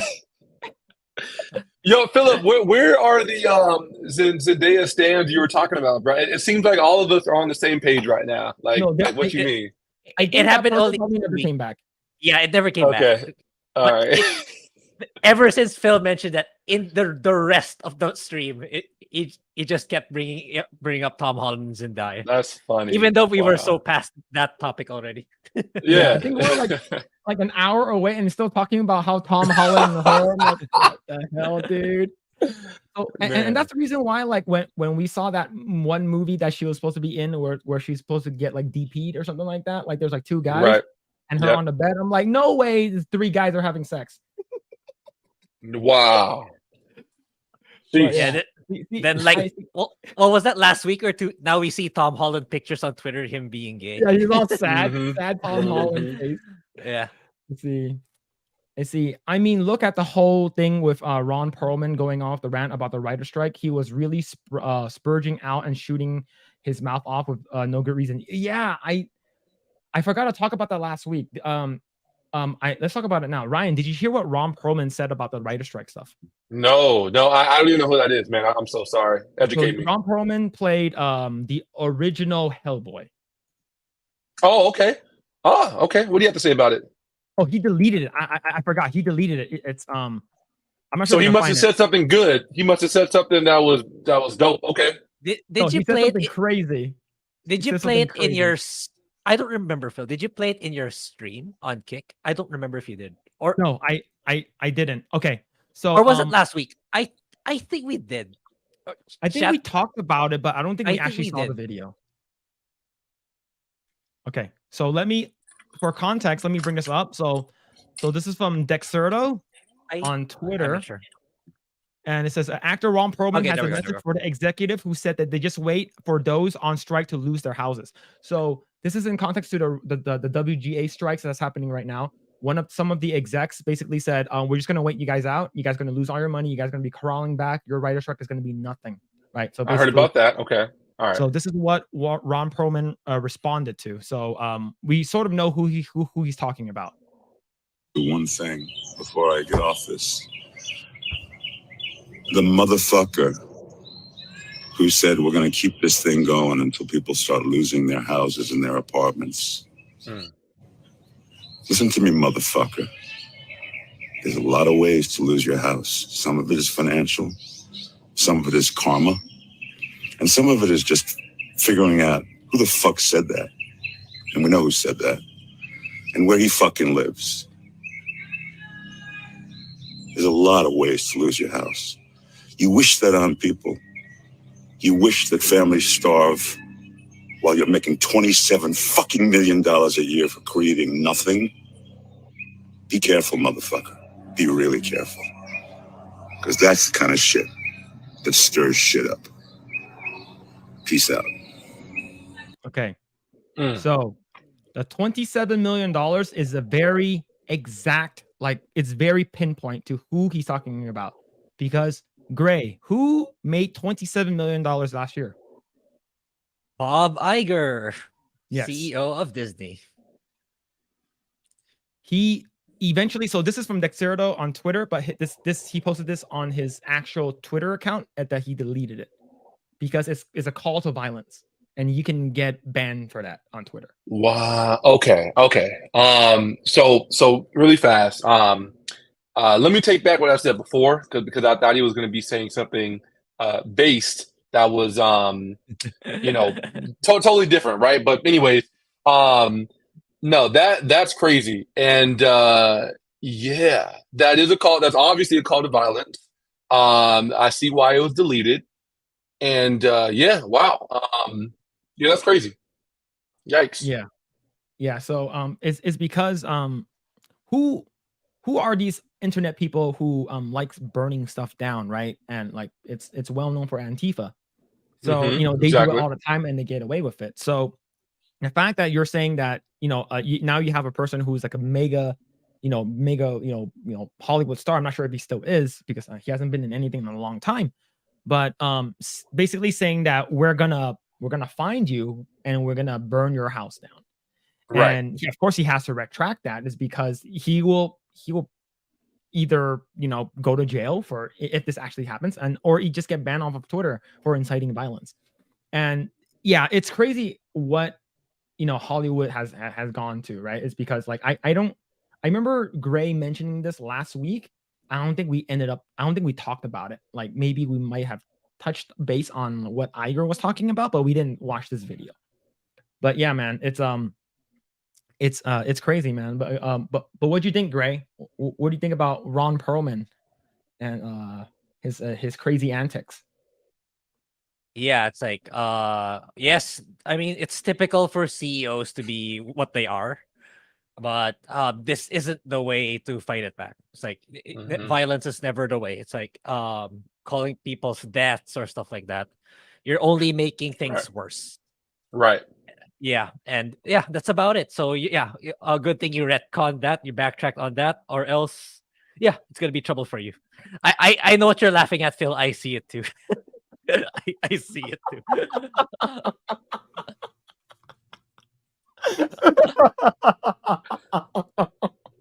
Zendaya Stan Ultra 3000. Nice. Yo, stop talking about bad about Zendaya. She's beautiful and amazing, and I guess they just like sensed it and they were like, oh, like someone is, that's crazy. Yeah, oh my god, dude. Spider sense. I'm dying, man. I don't know if this is the same person. He just changed his name, but it feels like it. Zendaya Stan Ultra 3000 said, I'm tired of people being mean to Zendaya. She did nothing wrong but be beautiful since she was born. She doesn't age like other people. She is amazing. No. That's the problem. She doesn't age at all. She stayed like 14 and just stayed right there. That's the problem. There's another one. Zendaya deserves more than Tom Holland, who is a scumbag. Tom Holland doesn't know how to handle a woman like Zendaya. She is fierce and wild. Man. Oh Man. god, dude. Nah. They trolling. They for sure trolling. Ain't no way. Oh man. Oh god, I'm tearing up. Oh man, it's so good. See, like if they trolling like that, that's fantastic, man. Like I love laughing at stuff like that. And we never really take anything like seriously. And it's some like I know there's on Geeks and Gamers and even Nerdrotic and even on Drunk 3PO's live stream, like there's a guy called like MCU fan, and like it's a picture of what's it called again? Jonathan Majors, and he's like no matter like because they always talk crap about MCU, how it's like it's really really bad compared to like Phase 1, Phase 2, and Phase 3, and then it was just like it's like how dare you? Those Phase 4 is the best movie. It's like Captain Marvel is the best. You guys are just jealous. Okay, I get it. I see it now. Okay, But yeah, man. nice. But yeah, Ron Perlman is he has not aged well, man. He's but I think the only thing that I know him for is Hellboy and I think Sons of Anarchy. I think that's the only two things I know him for. Like I don't know him for anything else. Yeah, let's see. And Jeremy says Ron Perlman is just mad he can't play one of the evil white apes from the movie Congo. It could be like albino ape or something. Right. Wow. Oh, man. Could be a good role. He should have played George in that one movie with The Rock, right? Yeah. I think that was Rampage, right? That's Rampage. Yeah, I actually liked it. It was like turn your brain off, and it was fun. It was dumb fun. I liked it. Agreed. Yeah. But because the villain acted like Team Rocket, like Jesse and James, like they're so crazy, like they're so like evil, and it's fantastic.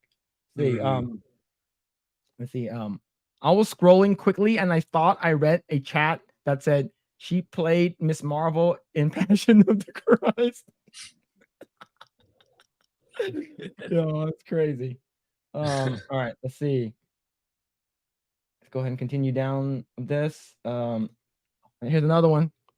Defending Zendaya is an honor. You can try to make fun of me, but Zendaya love is real. She is very beautiful. Look, man. I don't have a problem with her, obviously, and I know this guy's just trolling. I actually like her music. And I've seen her in a couple of music videos, and I think that she's talented and stuff. So like that's cool. I just I don't like her in Spider-Man that much. I think it was a miscast, and she's not, and I don't think she's beautiful. Like straight up, like she's not sexy at all. And I think that a Mary Jane character should be attractive. So, but that's just me. Yeah, like I know that she was good in. I believe she was in The Greatest Showman. Right, and she's also in Dune. So like she's in Dune. Yeah. Let's see. Dune, I think she was decent. Yeah, I need to watch Dune, man. I haven't seen it yet. I heard it's really good. Mm-hmm. Yeah. Speaking of Dune, I heard that Dune might get pushed out to next year due to the writer's strike. And I'm not sure if that's true because Dune is supposed to be dropping November 10th, I believe. And it's around I believe the same week or a week earlier than Miss Marvels or the Marvels, right? And if that movie comes out around the same time, like even though they don't have the same fan base, I feel like if you're gonna go watch one movie in November, people are just gonna go watch Dune 2 versus Miss Marvel. I mean, not Miss Marvel. Sorry, the Marvels. Yeah. And I think that this could be. I have a feeling that like maybe Disney's gave people at Dune like a shit ton of money. It's like, hey, can you move your movie out to next year so nothing's competing with the Marvels because we need this movie to do good. Man, for me, even then, it's like they can't afford to bleed right now. Even if that was really, they can't afford to bribe if that's really a thing. Because they badly need money to acquire Hulu. They're obligated to acquire Hulu, so they need all the money they can get. So I don't know. For me, maybe it's just a coincidence that they wanted to push Dune to do more finishing touches to make the movie even better. Yeah, let's see. Man, here's another one. Defending Zendaya is an honor. So that's one we read already. But there's another one. Yeah. MCU is lucky to have beautiful Zendaya on their list. She made Marvel good. She is the best. She deserves an Oscar, not hate from this. Man, okay. This dude's on overtime right now. Yeah, like, how dare you? Literally, like I get tears. Like, oh, there's these bigots on this chat that I thought it was a food stream. Talking crap. Zendaya stands rise, but yeah. All right, let's read a couple more. let's see. Let's see. Ron Perlman has a physical abnormality, like how James Hong got cast for all his roles. Yeah, I think I don't know, man. They probably if they needed like a big burly white dude with a sort of deep voice to play as a bad guy, it's usually I like they probably just pick this guy. But dude's old now. Right. Let's see. What's this again? Let's say you can't miscast Zendaya. She is ultra beautiful and made movies like Dune watchable. She is the best. Oh my goodness, man. I think she was also good in what's the other one? It was a series. Euphoria. It was like real color. Yeah, Euphoria. Yeah, I heard she did great in that too. So she has good roles. She can be is good. Euphoria the one with Sydney Sweden? I'm not sure. Okay, then it's probably not then because I forgot what that there's a show that Sydney Sweden is in, and that's the only reason I watched the show because she was in it. And okay, yes, if you guys don't know who Sydney Sweden is, yeah, go ahead and Google her. Let's see. Zendaya doesn't have to prove she is good. She was born good and beautiful. She can't. They're only ugly people in her. Okay, she can't. They're only ugly people in their room when Zendaya is there. Okay, I'm not sure what you wrote. The first Dune was pretty good, except for Zendaya. Jeez, there you go. Finally, someone talking some sense. Yeah. Not confirmed that they're moving Dune, but there's talks. Also possibly moving Aquaman 2 and Captain Falcon to and the New World Order. Wow. Wait. And so with those moves for Captain Falcon and would that be because of the writer strike as well? Like I didn't know it was like affecting so many productions. I think those movies are either done or almost done already. I think it's because like they have to go to their like for instance, Oppenheimer basically came out yesterday, right? But earlier this week they had the premiere and the stars weren't able to go to the premieres. Like why? In specific locations. It's because if you go, then that means you're supporting like you're not supporting the SAG. Yeah. Okay. So can I ask you guys, like, how do you guys honestly feel about this? I don't know if it's been discussed yet, but like, what do you guys kind of personal? Yeah, but back before the strike, Phil was orienting me about like it's the norm to get into these guilds. It's like you can't really back out from it. It's like it's not a choice for you if you're pursuing a career in those fields. Like I kept saying it's so strange that like you're handing out so much privileges to these entities. Like you can't do this when you're with them. You can't do that when you're with them. You only get the job if you're with this guild. It's like I'm not a fan of handing out so much control to these entities. That's how I feel, even up to now. It's like, yeah, because I'm completely from a different field, so I have no idea that these things existed. I know there are unions, but I don't know about the guilds per se. But I find it really like, why would you deprive yourself of finding ways to have a better life just because this entity said so? I mean, that's my thing, even up to now. And for me, I think I feel bad for the people who are doing good work, and I feel bad for at that. I have some friends who are in the field, and they're in either in the animation or in the actual like writing or like the guilds or SAG, right? I do have some actor friends. But I'm all for it. I'm more leaning for the strike, is because I don't want any I'd rather not consume any of the woke Hollywood BS. How do you feel, Ryan? So I agree with that last point that you made. I think part of me is kind of for it because I think that Hollywood does need to like kind of feel some of the pressure and feel some of the pain from all this. I think a lot of the garbage that has been put out, right? But on the flip side, I think that I think also along the lines of what you were saying, Grae, just when it comes to unions in general, I think that they just are not great because it is you kind of forsaking your own freedom. It's kind of like giving giving the government more control and more of your freedoms, because you're like, oh, like you have to go through this in order to be successful. But then now when something like this happens, right now there's a strike, and now they're saying, hey, like none of you guys who are like a part of us, you can't work or do any of these things or take any of these jobs, otherwise you're like a scab, or like, they're going to put you down or whatever. And I've heard people, who are a part of these unions or guilds, they're saying, hey, like, that's not fair because, maybe there's other people who are privileged, quote unquote, enough to go on strike and to not work for, months or a year or whatever. But then other people, they still need to be able to feed their families. They're not as privileged or whatever. And so, but like, they're not allowed to do this because they're going to be blacklisted or canceled or, called, whatever.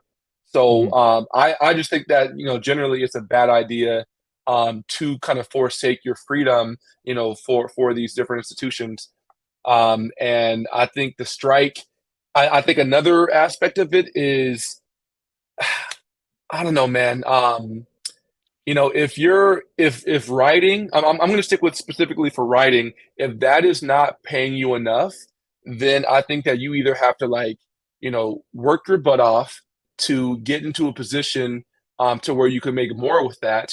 Or if it's just not that lucrative of a space, then move on to a different aspect of the arts, or, like something different. Because, if you're in a career field, any career field that is not, that's not as highly in demand, or they don't feel, it's not as valuable to be paid more, then the answer is not to complain.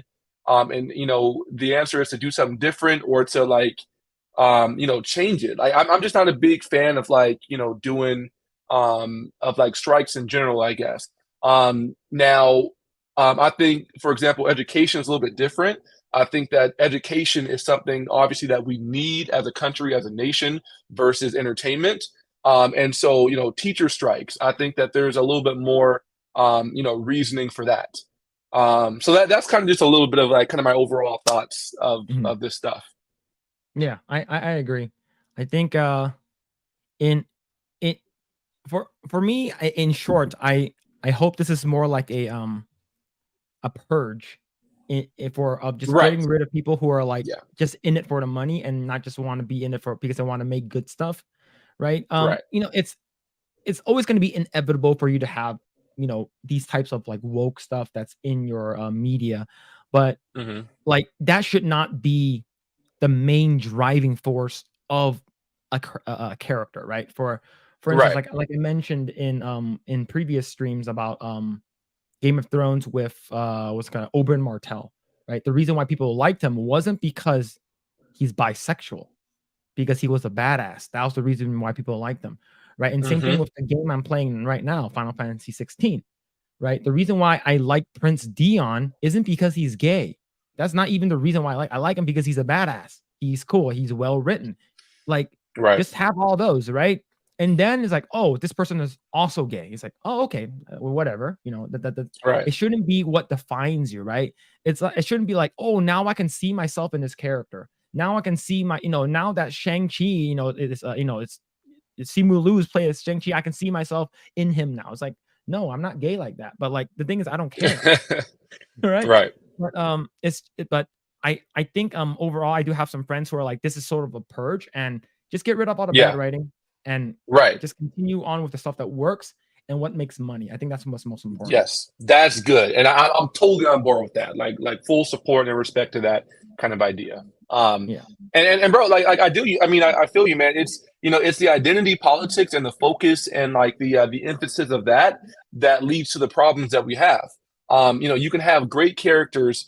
I like to think of, for example, like, for me, I don't feel like they have to be a Black person for me to feel represented or for me to enjoy it or to feel like I can be a part of this. One of the shows I grew up watching was Dragon Ball Z, right? Goku. I love the character of Goku, and I actually saw myself in him because it's like, yo, like I want to train hard. I want to be a badass. I want to like, do all these things or whatever. And like there's a lot of good things about his character that was dope, right? And that was great for me. Another character I happen to like is Black Panther. It's cool that he's Black or whatever, but the reason I liked him is because of the story and like his character and like all these different things about him that was really cool. And it was like, oh, okay, he also happens to be Black. He looks like me or whatever. Okay, cool. But when you make that the focus, when you're like, oh, we're gonna make a gay character for the sake of that, and then try to add other stuff around it, it's not gonna be as good because you're focusing on the wrong thing. So that's kind of my stance on that kind of stuff. Yeah. What about you, Grae? Yeah, kind of agreed with everything. It's like it's just a way to get rid of those people already, for them to realize that you can't keep doing this. Like these people need to understand that they're running, it's entertainment, yes, but at the end of the day, it's still a business, and these companies need to make Right. money, and they've been losing money for the longest time. Because it's just that they were so successful over the years that it was okay for the loss to permeate for literally years. It was okay. Took it for Now that- granted. Yeah, now that the well is, I keep mentioning this in my videos, that the well is running dry, they cannot Yep. anymore. Yep. They cannot. Yep. They need to consider the money now. All right. So I'm gonna read this. I'm gonna read this comment, and then we're gonna go on to another article. Let's see. All right. This is gonna be a question for everyone here. John Platt asked, "What do you guys think about Robert Downey Jr. earning $111 million in his role in Oppenheimer, and Gwyneth Paltrow criticizing the gender pay gap in Hollywood as she only earned $9 million?"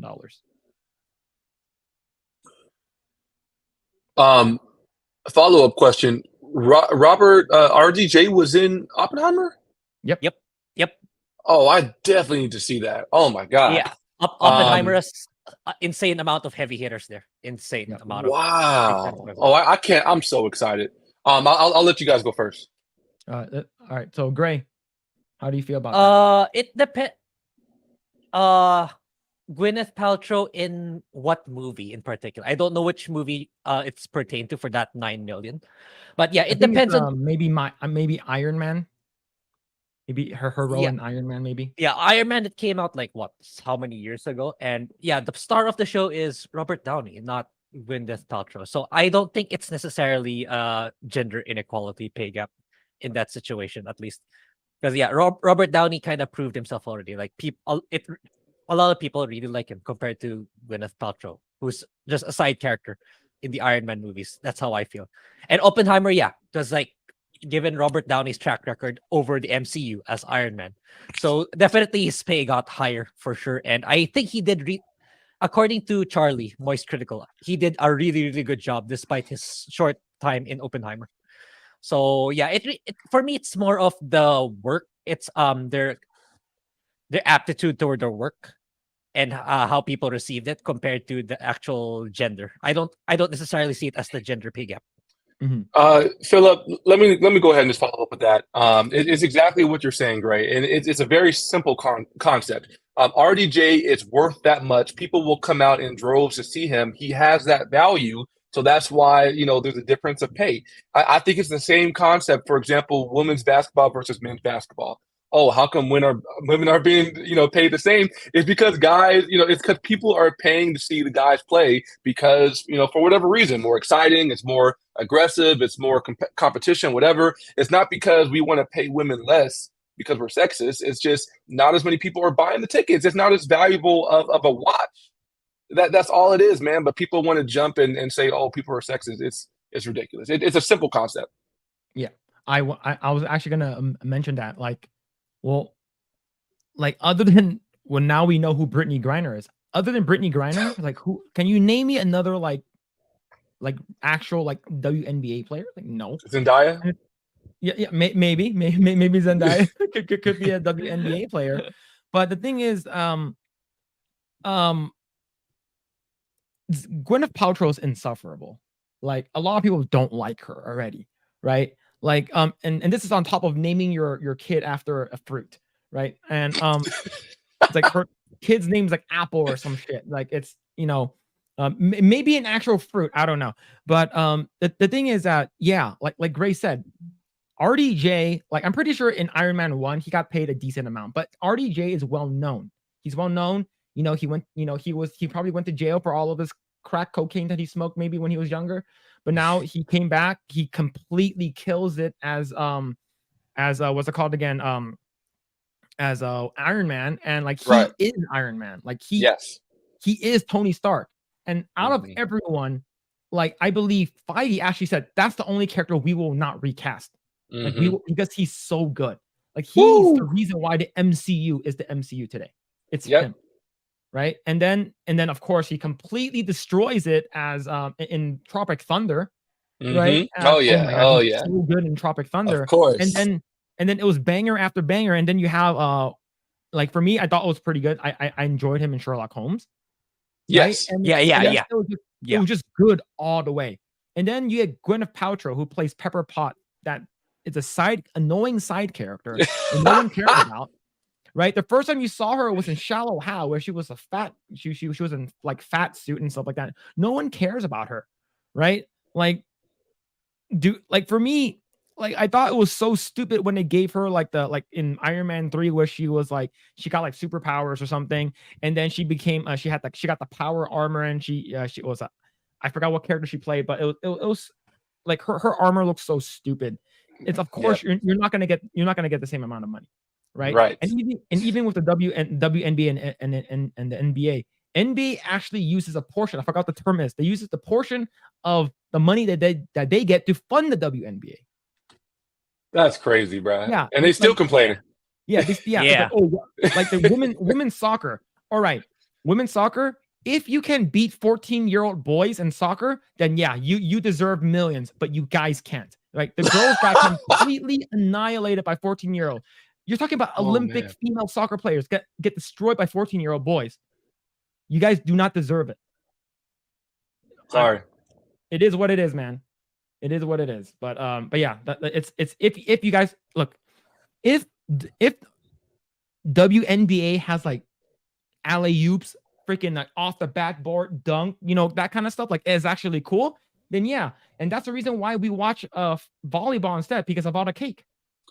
Okay. So I mean that's a prime example, right? You're not gonna catch me watching men's volleyball because it's not exciting or appealing to me. But I am gonna watch women's because it's exciting and appealing to me for certain reasons. Am I sexist against men for that? Nah. Like people are gonna watch what gives them value, and that's really what it is. It's as simple as that. Yeah. Yeah. Yeah. So but that's how we feel. But yeah. So John Platt, I believe he also rebutted 9 million for Iron Man. You're not the main character. I'm pretty sure. Like, is there a movie called Pepper Potts? No one's gonna fucking watch it, right? No one's gonna watch that shit. Is gonna see her at like the office, fucking like responding to Tony's requests and stuff like that. Clearing his browser history and stuff. Like, no one's gonna watch that, man. All right, all right, so let's go ahead and read this one right over here. So this probably be the last article that we're gonna read. So man, do y'all have Netflix? Yes. Do you share that Netflix with your family and friends? Yes. So how do you feel about them removing the access for password sharing? I don't blame them. I kind of saw this coming and I expected it, and I really don't blame them. I can be mad. I think a lot of people are going to be mad, of course. But Netflix needs money badly because they've been putting out garbage. People have been canceling them and ending their subscriptions. And I think it's deserved. So now they're scrambling and looking for desperate ways to save money. And so now they're taking it out on the consumer and be like, hey, like y'all can't cheat no more because we need your money. So, it is what it is. It's a business. Yeah. What about you, Grae? Yeah, it's like if it was gonna happen, especially for people with absolute who have zero next to no technical experience, they're probably just gonna subscribe anyway. I mean, it's not, it doesn't cost as much as it's gonna lead you to bankruptcy. So it might as well, I'm just gonna sub, and because I need to watch movies and I'm not willing to get it through other means, so I'll just get it. Netflix has the power here for sure. Like Netflix is $1 billion company. I agree too. Even though, like, look, I used to be paying about I think $12.99 back in the day for about 3 users, and I believe 3 users, 3 devices. And then I had a friend who said, "Oh, I want to watch this is during when The Witcher came out." He said that, "Hey, do you have a Netflix account?" I was like, "I do." He's like, "Can I use your password?" I'm like, "Yeah, sure." But then he wasn't able to use it because it was a maximum of 3 accounts. So I upgraded it to the 4K one, which is $20. Okay, which is a lot. That's like $20. but it also gives you 4K resolution, and you can have up to 5 people. And we were doing that for about 2-3 years.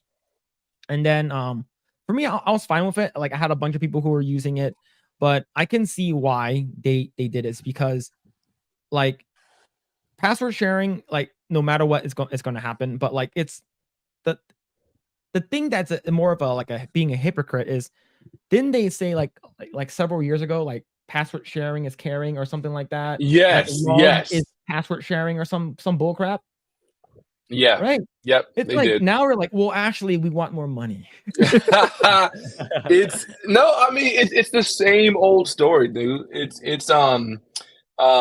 just for the points, you know. It's just for what did I call it earlier? It's projecting. You know, they're Yeah. trying to play pretend, and it's hypocrisy. I'm not surprised. Yeah. Let's see. Now let's bring us to this article from TechCrunch. Netflix gains nearly 6 million subscribers as paid sharing soars. Yeah, so you can actually pay. Yeah, I actually got a pop-up. It said that you can bump it up to $27.99 a month. Then we will allow you to share. Wow. I'm like, that's your $8, an additional $8 you allow me to share. Forget it. So I basically let everyone in my plan know, hey, sorry, but I'm canceling my thing. And of course, there's these people who loves watching what's it called again? You know, those Korean dramas that they love watching. I don't know, maybe you like The Witcher season 3 or something, or you're knowing that what's it called again? Squid Game season 2 is coming out. You're like, oh, I have to get my own account now, right? It's because people are so used to them having access to Netflix. Now they don't have it. It's going to be a huge hit to them. So Right. I can see why they got 6 million subscribers, is because people are just like, all right, people who canceled, like 20 people was using your account. Now each of them now have their own accounts. Let's go ahead and read this really quick.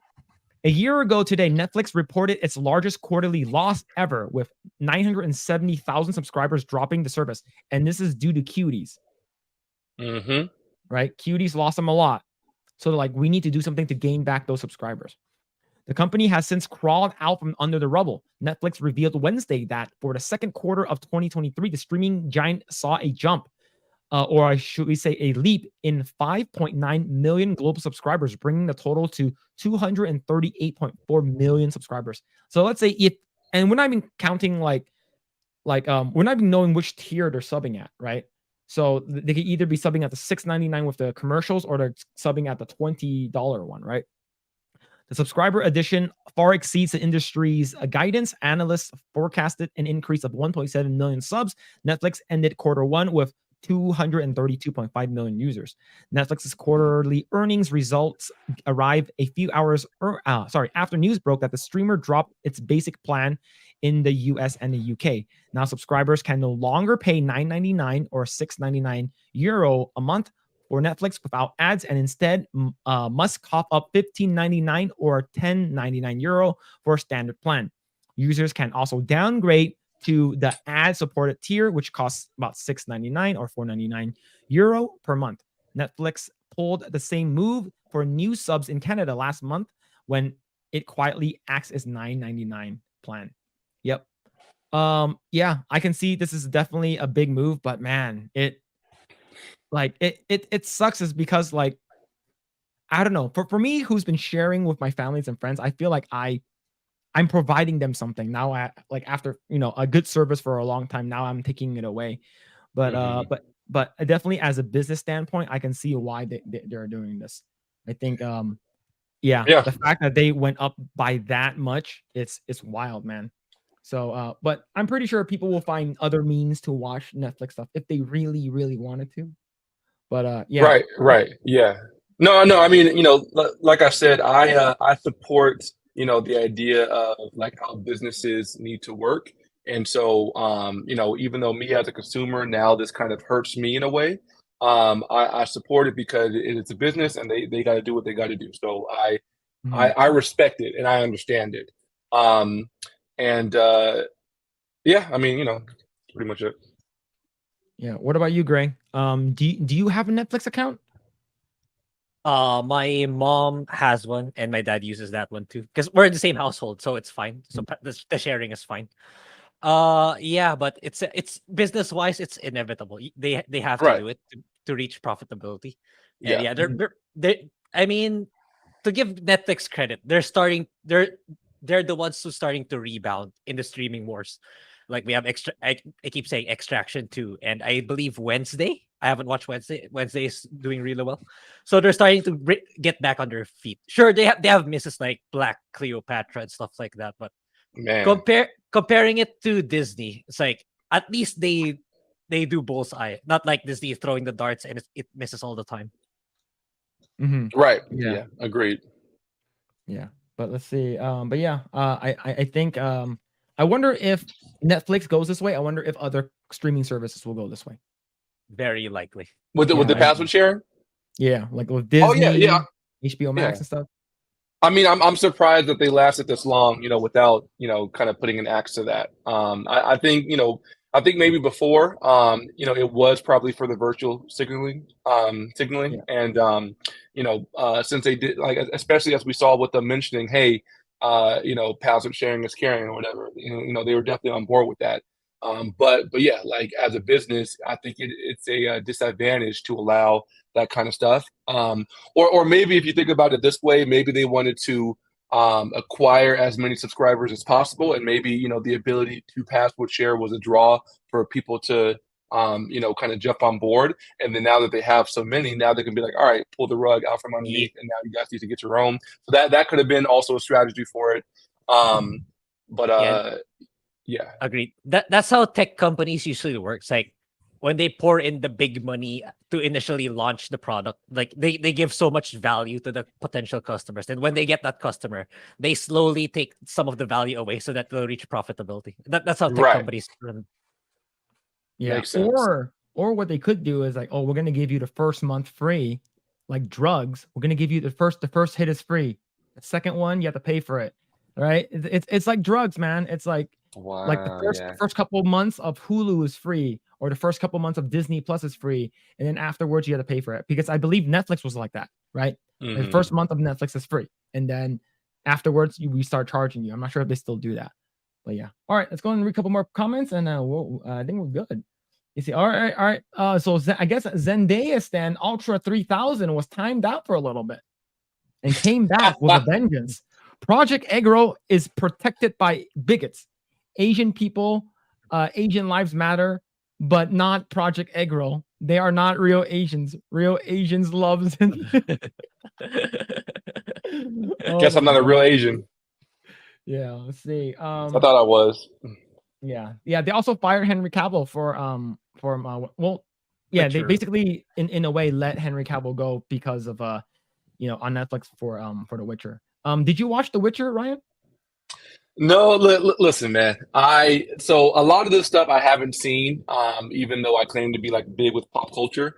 But The Witcher, I didn't want to watch that because again, I felt like I didn't deserve it because I didn't play the game, which is on my to-do list. I have a huge to-do list of games and like different things I want to like play and watch. And for me, I don't want to watch the adaptations until I watch the original so that I can like be fair and kind of earn that, because all these other fans have like played, The Witcher, and now they're watching the show, so like they kind of, they earn that. I haven't earned that, so that's kind of my thing. But then it backfires because I don't have time typically to like catch up on all this stuff with my backlog. So that's the reason why I'm behind on so many things. It looks dope, and I like Henry Cavill, so I want to see the first series or whatever, the first season. So I'm on that. I was on that boat with you. So I watched season 1. I thought it was pretty good. I think Grae's more harsh than I am because he loves the games. And then season 2 was just pretty bad. I didn't really like it. They sort of made Henry Cavill a side character. They made The Witcher, which is the title, the character of the show, a side character. And then most recently, like I was like, all right, I'm just gonna. So on my live stream, I for gaming, I ended up playing The Witcher. Witcher 3, The Wild Hunt. I didn't buy the DLC or anything. And then when I played, I'm like, this is a really good story. The story is really good. There's a lot of intrigue, a lot of character building. The characters are good looking. All of them are good looking. Like you said, Triss, who's a redhead, was out in the what's it called again? The live action was in a way race swapped. It's They not a they redhead were. Oh anymore. my god. Yeah. Oh my Yeah. goodness. So Yeah. it's but the game was really good. I really enjoyed it. There's a lot of Uh-huh. nice cultured moments in that game, and Okay. the chat tricked me where I both the ladies left me at the end of the game. So Wow. but overall I really enjoyed it. The story is good and it's well written and it's paced really well too. So Okay. and then I go back and think about Witcher 1 and Witcher 2. I'm like Witcher 1 was still okay, right? It's still pretty good. But then you think about Witcher 2 and you're like, wow, it's really bad. It's because Really? Oh, the because- game. No, The- the game is really good. The the- season 2 is really bad. Oh, got it. Okay. Yeah. So and Yeah. it makes me not want to play. And same thing with what's it called again? I right before season 1 of The Last of Us came out, I played The Last of Us Part 1 when they when they remastered it on PS5. Right. I'm like, this is really good. And then I watch the show, I'm like, this is okay. There's some parts that they put in there was really, really bad, but overall it was pretty like it stuck to its guns. Like it wasn't too bad. What do you think about that, Grae, compared to for Last of Us? Yeah, for The Last of Us at the I mean I did have some controversy with one of the episodes, but it's it's okay, average for me. It's not the best. For me, it's definitely not the best in terms of TV, in terms of as a TV series, but in terms of staying faithful to the video game, it did solid in my opinion. Yeah, there are definitely some things that they deviated from, but as a whole, they followed the game for sure. Okay. Okay. Not bad. Yeah, but I'm just season 2 I'm worried about. And I know The question is with season 2 though for The Last of Us. Do people want it heavily deviated or do they want it to follow what happened in the game? So that's the question. because there's a lot of controversy online with Last of Us Part 2. Last of Us Part 2. In the video game. With the game, bad or Bad. What? Oh, Yeah. People didn't okay. like what they did. Yeah. Mm. Particularly, I'll defend one's fun. everything else. I'll defend the graphics, the gameplay, but the writing, there's a particular point in the writing that a lot of people hated.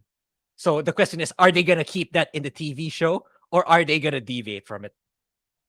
Interesting. Okay. Yeah, and Wow. it's like for me, I'm okay. I'm not upset that they did it, whatever this incident is. I'm upset they did it that early. I think that's the only thing. I wish they did it later in like of course I don't want to spoil it because it's a very, very big part of the game. If they moved this incident to a later part in the game, I think it would have been a lot better. So I hope they do that. They put maybe more filler that's actually good filler in the show, and then that incident happens like at the series finale or something like that. Or, I mean the season finale, or maybe even mid finale will be pretty good. Wow. Hey, I appreciate you guys speaking in code and saving the spoilers from me. I don't even deserve that. You guys are really gracious. I should have played the game by now and watched the series, so that's my bad. But I am curious though. Is it so for the game, because I do plan to play it at some point. Was it like just like a weird creative decision that was strange, or was it something that was like kind of woke that people didn't like, or like what was kind of the dividing thing? For me, it wasn't exactly woke. It just seemed that way because of the physical characteristic of a particular character. For me, the reason why they chose to do it's to have that shock value. But for me, it didn't stick the landing because it went overboard. It went overboard in terms of trying to make that shock value. To me, it wasn't worth it to add that shock value. But I can see it actually happening to those particular characters because of what went down in the first game. Yeah. Okay. Interesting. All right. And the thing is, what's it called again? Joel and Ellie and like all the characters in the game are really, really well written in the first game. Really? Wow. Yeah, it's good. The first game is good. Like I didn't play the DLC. I know the DLC is a prequel, but the game is good. Like it made me really, really like the characters. And then when I saw them in the live action, they're not as likable. But I just hope for season 2 they deviate a little bit, which I'm okay with if they do. Okay. Yeah. Nice. All right, let's go and Nice. read some comments, and I think we're good after that. Let's see. Let's see. Going down over here. Let's see. Jeremy says, did you see the horrendous dunk from Griner? Not only did she blatantly travel, but barely got over the net. No, I Wow. haven't seen that. I need to watch it. That's actually I would love to watch that. Let's see. Let's see. The PGA and tennis pay is closer to being equal because they draw crowds. Yes, I agree. Women's tennis is huge. Yes, and I can see why. Like it's dope for sure. Yeah. Let's see. Let's see. I fell out. Sorry, wrong one. Hey, what's going on, Mermaid Messiah? I hope you're doing well. Hey, did you ever watch Archive 81? No, I haven't seen it yet. I haven't either. I've been so busy. She's been saying that for the longest time. Yeah, like, we have so much backlog. Have you guys seen it yet? No, we haven't. Let's see. Going down over here. See, Mavis said, I dropped Netflix around the time Cuties thing happened. Yep, I know a lot of people did. Right? Yeah. And I know there's a lot of people who actually defended it. Right? Like the person that I believe there's an article that came out, I believe either CNN or something like that, that said the Sound of Freedom is, I think it might be the same person, a right-wing conspiracy, and it doesn't even happen. But at the same time said in another article that the Cuties was really, really good. Exposing yourself. Yeah. Come on. Imagine siding with a person like that wants to prop up this and then put down, like, are you kidding me? It speaks for itself. Yeah. Let's see. So Danny says, so no, they don't. Real people don't love her. That's in response to Zendaya stance. I'm pretty sure. Yeah. Yeah. It's like, yeah, it's so it's not, is that not a trolling? It's not as an actual channel. If that's the case, that's actually really funny. It's an actual channel. Let's see. I haven't used Netflix since way back when the awful Death Note film released. It was less than $10 then. Yeah. Oh man, did you watch that Death Note movie? I did. I did see it, and that's the one where they race swapped L, right? Yeah. He was black.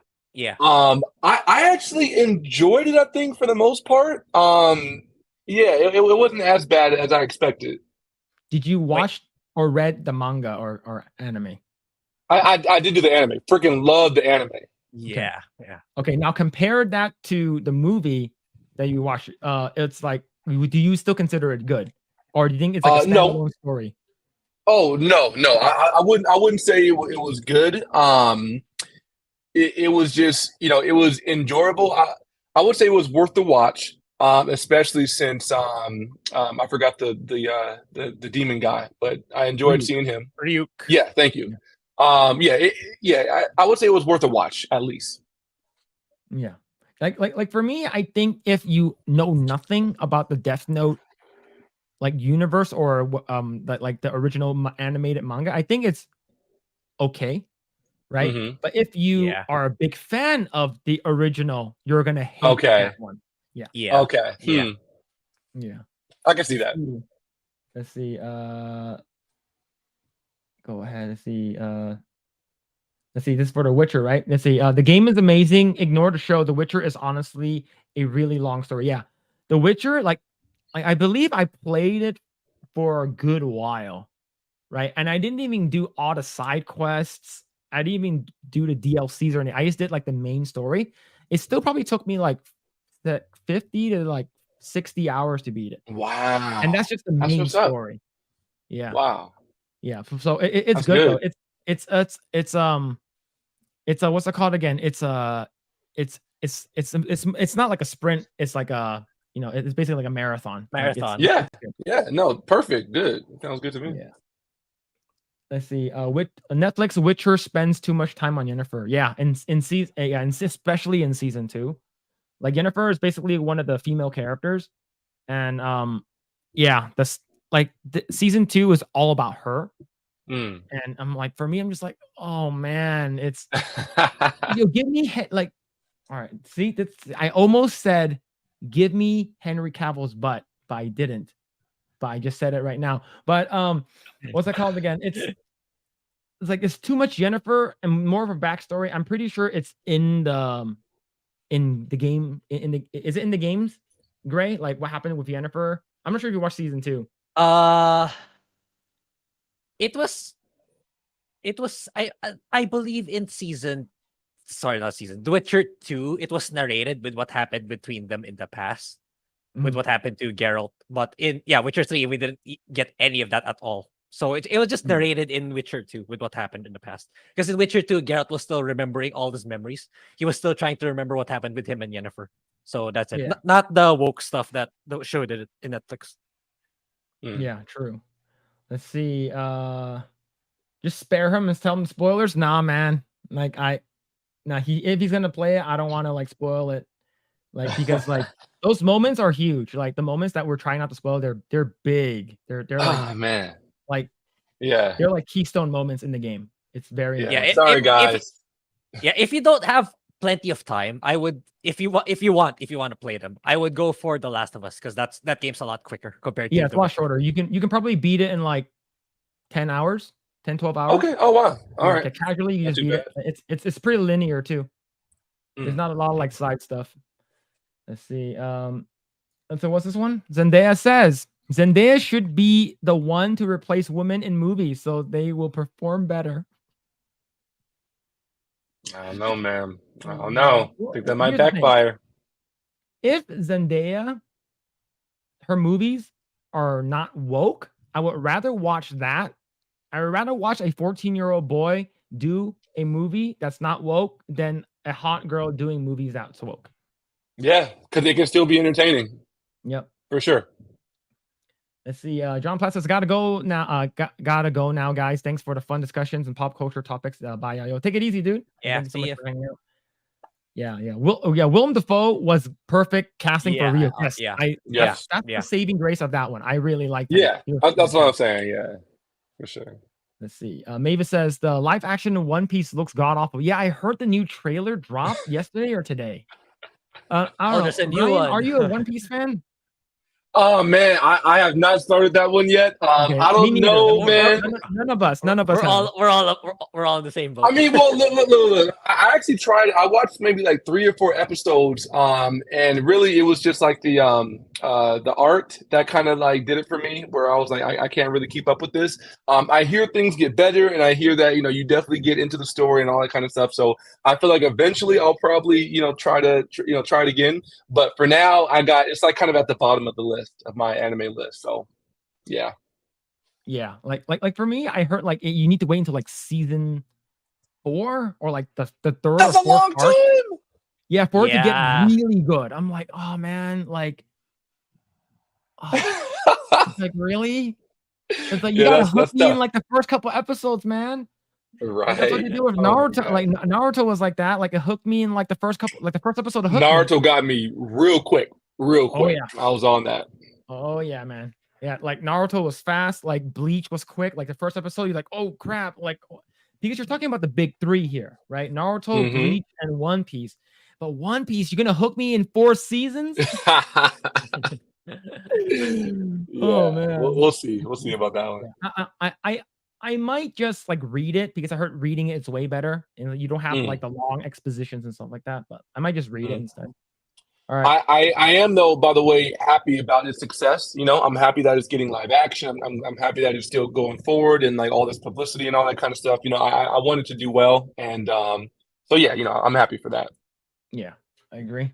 See, Zendaya Stan Ultra 3000 says, I knew there was a reason why this channel didn't like Zendaya. They are gay. It's my fault. I mean, me saying all those gay stuff. Okay, I forgive you. Henry has a good butt, but Zendaya is so beautiful and she's the best and has a better. Man, I'm not sure about that. Have you seen Hank Hill's butt in King of the Hill? I'm pretty sure Zendaya's butt looks worse than that. I feel like if we were gay, then we would like her even more because she has a guy's body. So sorry. I'm gonna keep firing back, man. Sorry. Let's see. Dragon Ball, Naruto, Sailor Moon were the big three for me watching Toonami back in the day. Yeah, true. Yeah, Dragon Ball. Nami. Oh, come on. Of on course. Toonami, man. Old school. Let's see. Classic. Naruto ended up not being so good in my opinion. Okay, it really depends on where you stopped. I think overall, the best arc for me, without explaining too much, because I know Grae and some people in the chat hasn't seen it yet. The Pain arc is the best in my opinion. It was dope. Yes. It was probably great. One of the best one. Agreed. But I would say Boruto is not that great. Don't watch Boruto. It sort of ends up being like Naruto again, but it's like not entertaining because a lot of the characters that you liked are either old or they're ugly. Especially one of the characters they turned. Oh my god, one of the characters. I think Anko or something like that, or one of the. Yeah, I think Anko, man, they made her fat. Oh man, I used to think she was so hot in the original. Completely ruined it. Can I just say, Phillip, really quick? So I just recently started watching Boruto. I just finished like the first arc, I think, like the first 15 episodes. I'm actually enjoying it a lot for a lot of the reasons why people don't like it. I think so far for me, it has like a slice of life kind of feel to it. But I'm enjoying that, because I know Shippuden was a whole lot of action, and then now to kind of just like, chill a little bit and like kind of, let them enjoy the peace that, has been brought. I'm enjoying it, right? But that character, I liked her a lot in Shippuden. She was one of my low-key crushes, and what they did to her was so tragic and awful, and it pissed me off. And I'm waiting to figure out why. I'm waiting to figure out, when they explain her character and how that happened, because I'm like, no, y'all need to explain yourselves. There better be a good reason for this. But yeah, I'm also upset. I'm like, are you kidding? That can't be the same. Yeah. Yeah, it's not the same character. But what's it called again? There is one episode or one mini arc within that I thought was really good, which is because I think Kishimoto, which is the creator of Naruto, he came back to write that chapter, right? It's the one where it's the one Shippuden or Boruto? Boruto. Oh, which is with Sarada. It's her backstory. I'm not sure if you're there yet. It's like Sarada's backstory. No. Yeah, so that one is written by Kishimoto, that's the reason that one is good, because Boruto was originally like a fan kind of thing, right? They wanted to extend it, and there was a fan person who did the art style, and Kishimoto was like, cool, let's continue with it. Let's continue. Oh wow! And, he wrote that one chapter, which is really good. Wow. Yeah, Grae, if you haven't watched Naruto, like go watch it. Like it's a lot though. It's a lot. If it's too much for you, just read it. Yo, Naruto is worth it. Wait. So Grae, have you seen? What have you not seen? Like, just not Shippuden or not even Naruto original? I haven't even reached Shippuden. If memory serves, that's what Got Phil it. told me Okay. before. What's the last thing? Okay, yeah. What's the last thing you remember? They're still fighting Orochi, the snake guy.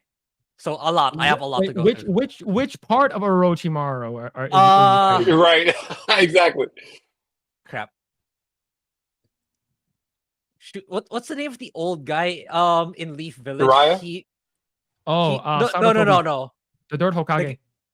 The guy who died. Oh my god, dude! I'm still a long ways off. I'm still so far away. He just passed the tuning exam.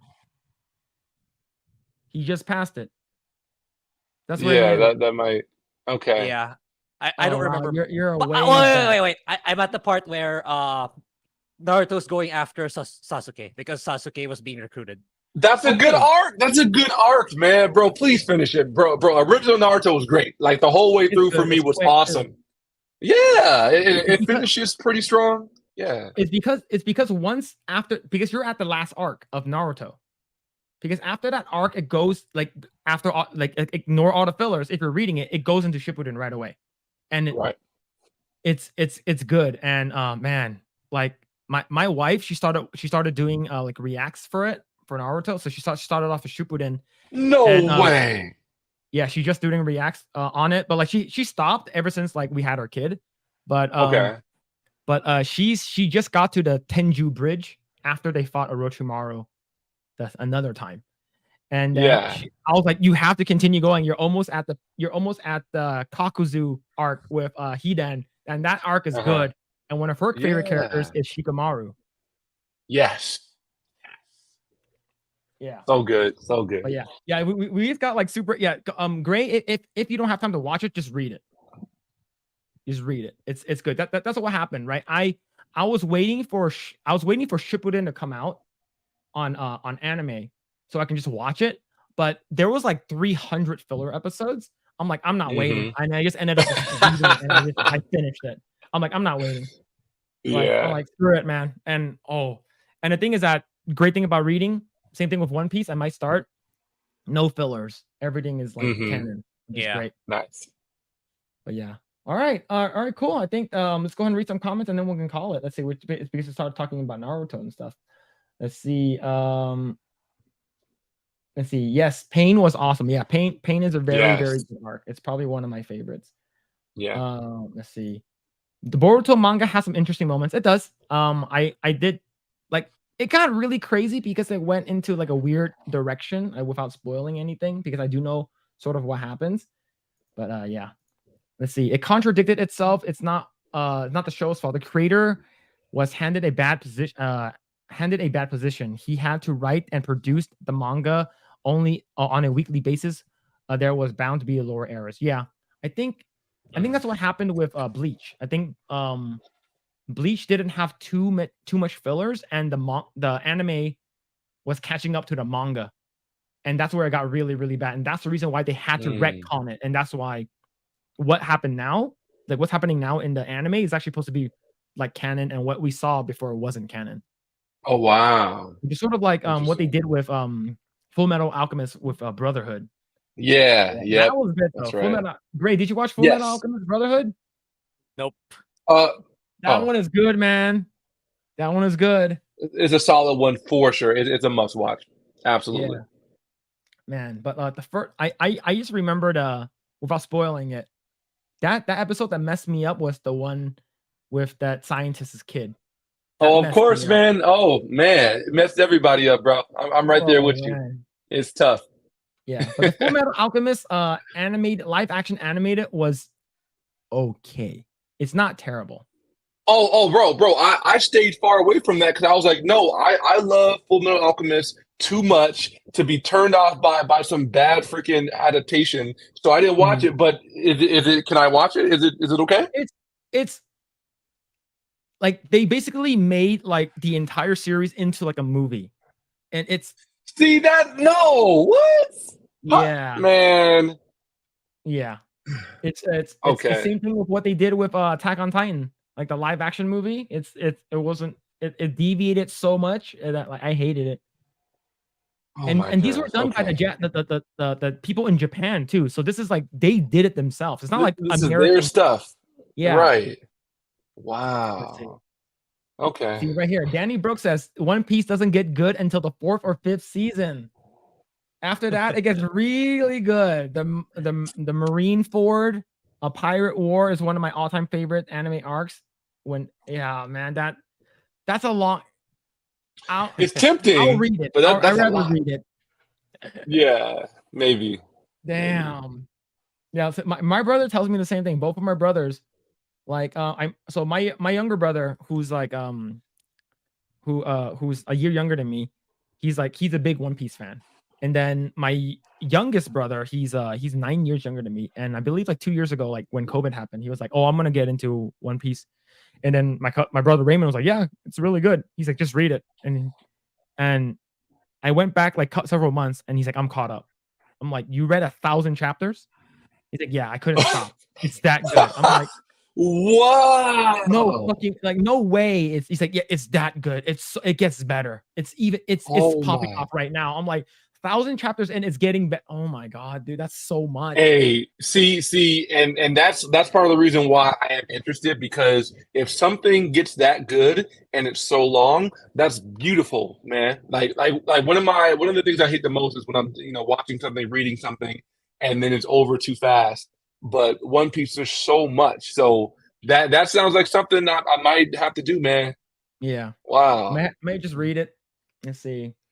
Yeah, Jeremy says, have never really gotten to newer anime. I'm old school with Macross, Science, Ninja Team, Gotcha, Man, Akira, and Fist of the North Star. Yeah, I only know 2 of Akira. them: Akira and Fist of the North Star. But yeah, I used to watch man, I used to watch like old school. Like, you guys ever watch this thing called Big O? I've heard of it. So it was No, on I have not. Toonami, and it's basically Batman, but instead of getting into his bat suit, he gets into a mech.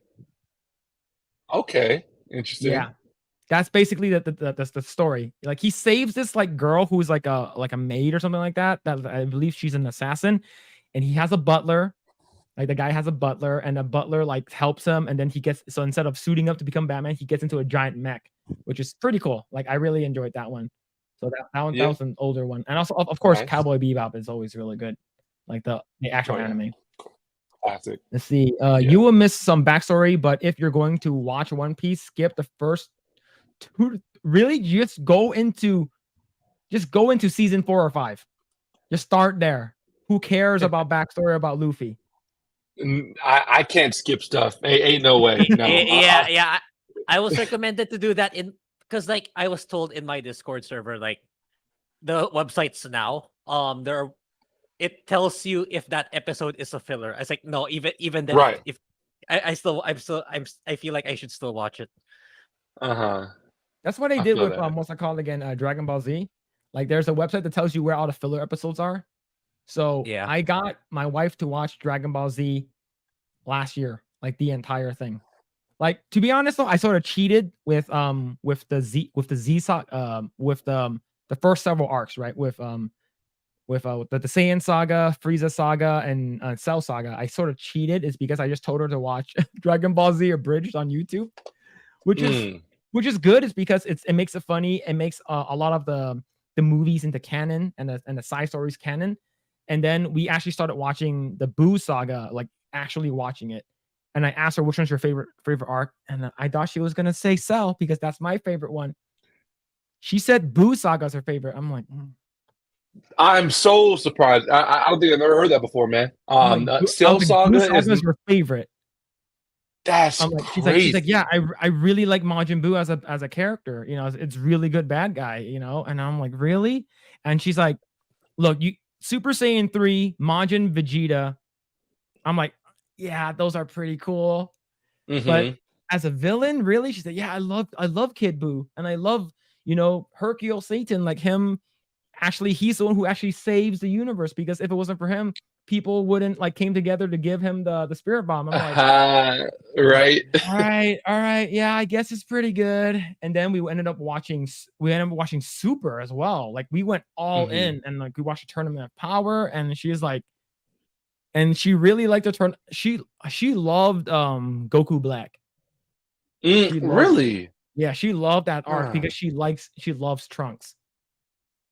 Okay. Like, She has some interesting takes. She got some interesting takes. Yeah. But Grae, do you watch Dragon Ball? Please say you watch a little bit. I played a little bit of the PS1 game. I don't remember which one is it, but yeah, there was a time. That's not a substitution. Yeah. Okay, just go onto YouTube and just watch Dragon Ball Z abridged. I don't know. It's like I have video games. I have TV shows. It's so hard to find anime to put in anime there. Sure. Oh yeah. Yeah, I agree. Man. Like, there's a lot of stuff already. All right, let's see. Yeah, Shikamaru. Yeah, Shikamaru was great. Yeah, Shikamaru was a badass. Yes. I do really, really like him. He's really good, and I don't want to spoil anything, but I'm glad he's like one of the tops for me. Like he's super smart, which is awesome. Yeah. That scene when he's talking to his dad, yeah, I cry every time. Ooh, man, I know what we're talking about with no spoilers. Yep. Oh wait! In Boruto?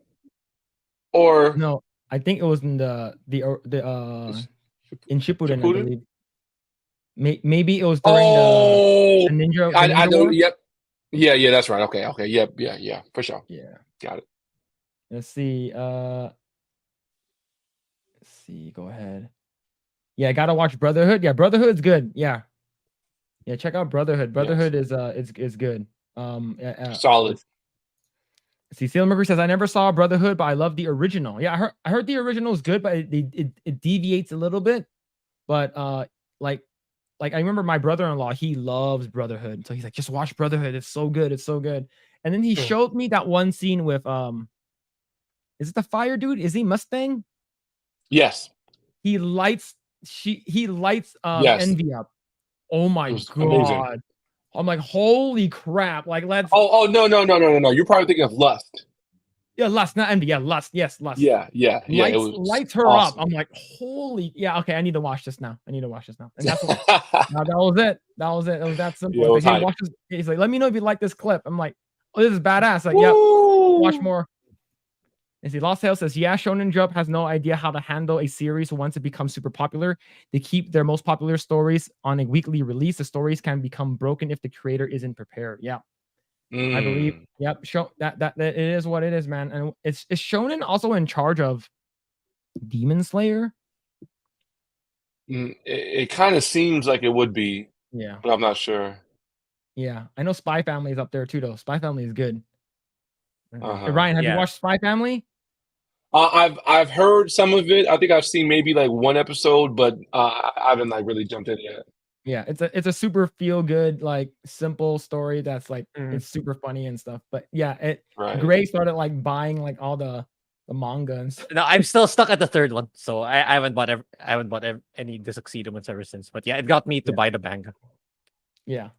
Let's see. Nice. Sailor Mercury says, I saw clips of the Japanese live action FMA. It wasn't too good. I do like their live action Death Note. Japanese live action Death Note was really good. I really enjoyed it. Let's see. There's a meme with the girl and the dog doing the Dragon Ball Fusion dance. Yep. I've seen that one. And it's tough, man. Oh my god. Yeah, that one was rough. Let's see. Mavis said, I watched the 1997 Berserk series without knowing it continued on. That was the traumatic experience. Oh, when the writer died. Yeah, he died. I think he died last year or something. Right? The creator of Berserk. I believe he passed away. Let's see. Now you should do it for the TV show. The first 5 minutes of every episode, past few seasons are recaps in the entire arcs. Also, basically, just to watch all the recaps. Okay, that could be pretty interesting. Sailor Mercury says Namek Saga was my personal favorite, but Cell was cool. Well, because everyone loves Frieza. Like Frieza is like everyone's favorite villain. Like he's like my second favorite. I think the reason why I really liked I liked Cell Saga was because of everyone was turning into Super Saiyan, and I think the Kamehameha beam struggle between Cell and Gohan was top tier. Like I would say it's my second favorite beam struggle. My first one is Vegeta and Goku OG. That's my favorite. Dude, I mean, I can't get enough of Teen Gohan, man. Teen Gohan for me was everything. So seeing him kind of come into his own and then get cocky and then like the transformation, all that stuff, man. That's what does it for me and makes Cell Saga the best for me. And then I would say Namek Saga is kind of a close second. But yeah, so that's my thing. Let's see. Danny Brooks says, is GT not canon? No, GT is not canon ever since Toriyama came back and did Super. Yeah. Right. It's because they really wanted more. They want to milk the series because it was still doing really good. And at the end of Z, this Goku just flies off, right? Like you don't know what he's doing. And then they brought him back, and I don't know. I know a lot of people did like GT. Like for me, I didn't really like it. The art style sort of changed a little bit, and the fact that Goku became back a kid, I wasn't a big fan of that. I mean, it's like, right. And but yeah, let's see. My favorite is Hunter x Hunter. Yeah, I heard Hunter x Hunter is really. Yeah, I heard really that was good too. But it's hard to recommend since it's another one of those. It gets really good after 50 episodes in show. Oh, just stick. You just watch after episode 50. It'll hook you by then, man. Let's see. The GT has one of the best endings in Dragon Ball. Also, Super Saiyan 4 is better than any transformation in Super. I agree with that. I love the transformation of Super Saiyan 4. I love how it kind of incorporates like the original Saiyan stuff with the tail and the monkey stuff, all that. I actually love Super Saiyan 4. And I think it was very creative, man. Like I gotta agree with that. I would say if they somehow canonize that would be pretty sick. Yeah, like because it's all about the blood, because you get the thing where what's it called again? I think since he lost his tail, Vegeta lost his tail, right? He wasn't able to go Super Saiyan 4. Great ape. Oh, right, yeah. Yeah, he wasn't but because Goku became back a kid, his tail grew back. So and then he talks about like how, because this is where he relies on Bulma, and shows how smart Bulma is even more. Is like, yeah, because we need this thing called Blood's Wave, and we don't have that. So Bulma artificially made one for Vegeta so he can go Super Saiyan 4. Which is just like, oh yeah, I forgot about that. Right. And to be honest, I do really like some of the villains in GT. I do really like Super 17, because Super 17 was pretty cool. I think Baby was pretty cool. Baby was a really cool bad guy. And what's it called again? Oh, was it Omega Shinron, which is like the final Omega bad guy? Shinron, yep. And everyone's like, what about Big Bang Kamehameha? That shit was dope, man. I'm like, oh yeah, that was pretty cool. I gotta admit. But yeah. But overall, I think the fact that you didn't have Toriyama running it, like the story sort of got weird. But right. Yeah, if they're able to bring back Super Saiyan 4, I'll be down for it. Yeah. Let's see. Yeah, Toriyama could tweak Super Saiyan 4 to make it official and super. Well, look, they made Broly, which is one of my favorites, that was not canon, into canon. Okay, like of course it's not the OG Broly, but still he's canon. Right. Right. I'm good. I'm good with that. Yeah, Baby Vegeta was awesome. Yeah, I do like that. All right, last comment. Vampire Hunter D is one of the best single anime movie. Yes, second only to Akira. Yes, Vampire Hunter D movie was awesome. It was really good. And if you guys haven't watched, like Rurouni Kenshin and Samurai X is really good too. That's some OG. All right. Writing it down. All right, cool. You're going to call it there. So Ryan, thank you so much for showing up and for agreeing to talk. I know like we can catch up, talk about nerd anime stuff. And I know we talked a little bit more about like Hollywood and some of the woke stuff, but yeah, thank you so much for hanging out and for being part of the stream. We would love to have you back. I know you're a super busy guy, but where can people find you?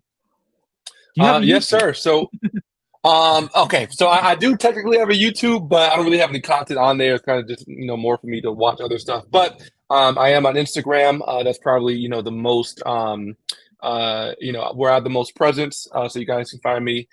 Nice guy Rye _ I think you have probably the info inside the title. Yeah. Yeah, in the description. Thank you. I'm also on Facebook and on Twitter. But yeah, Instagram would be the best place. And yeah, no, thank you so much, Phillip. Thank you so much, Grae. Truly, it was a pleasure and an honor to join you guys with this. I had a lot of fun. We talked about a lot of things.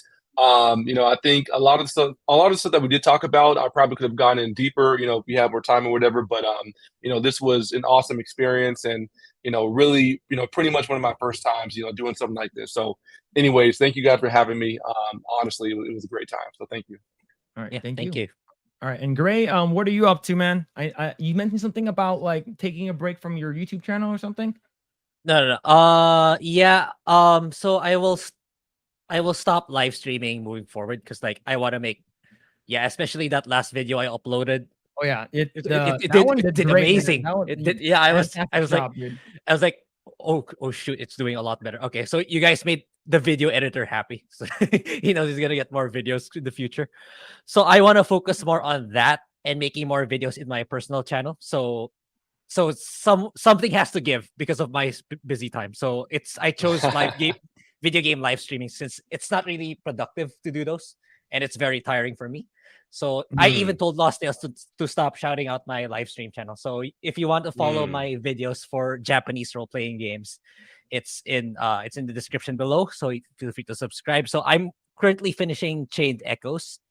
It's a it's kind of like reminiscent of Chrono Trigger. So but an indie company made it.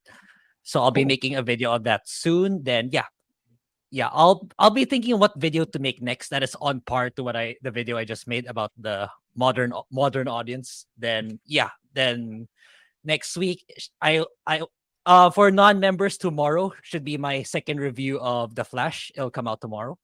Then this week is I will watch Scary Movie 1. Then I'll make a review about it. Wow. Hey, Grae, let me tell you, man, I love so much of the, insight that you brought today. I would love to follow your content and, especially some of your reviews. That sounds great, man. So count me in for that stuff. Yeah. Thank you. All right. Yeah. And you can follow me everywhere at Mr. Phillip Chan. I'm on Twitter. I have my own YouTube channel. I've just been posting up my my playthroughs of Final Fantasy 16.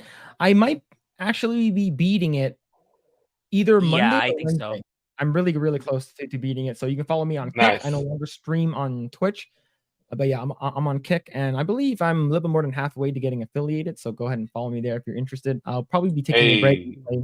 playing some Halls of Torment, or even checking out Diablo 4 season 1. And we're gonna be doing that kind of stuff. But yeah, I'll be putting out segments throughout the week, and I will probably have to watch. Well, I have to watch Kingdom of the Crystal Skull and make a review about that. So that's gonna be fun. That's gonna be fun. But And Star Wars too. Yep. Got to do it. Yeah, gotta watch Rise of Skywalker. Yeah. What's this? Last slander right over here. Lost Tales. Yeah. Should I really post Philip's stuff? All he does is stare at man butts. All right. I would say yeah. Just some slanderous talk right over there. All right. But thank you guys so much. Hope you guys enjoyed the you. stream, and we'll see you guys next time. Bye bye. Awesome. Thanks, Phil.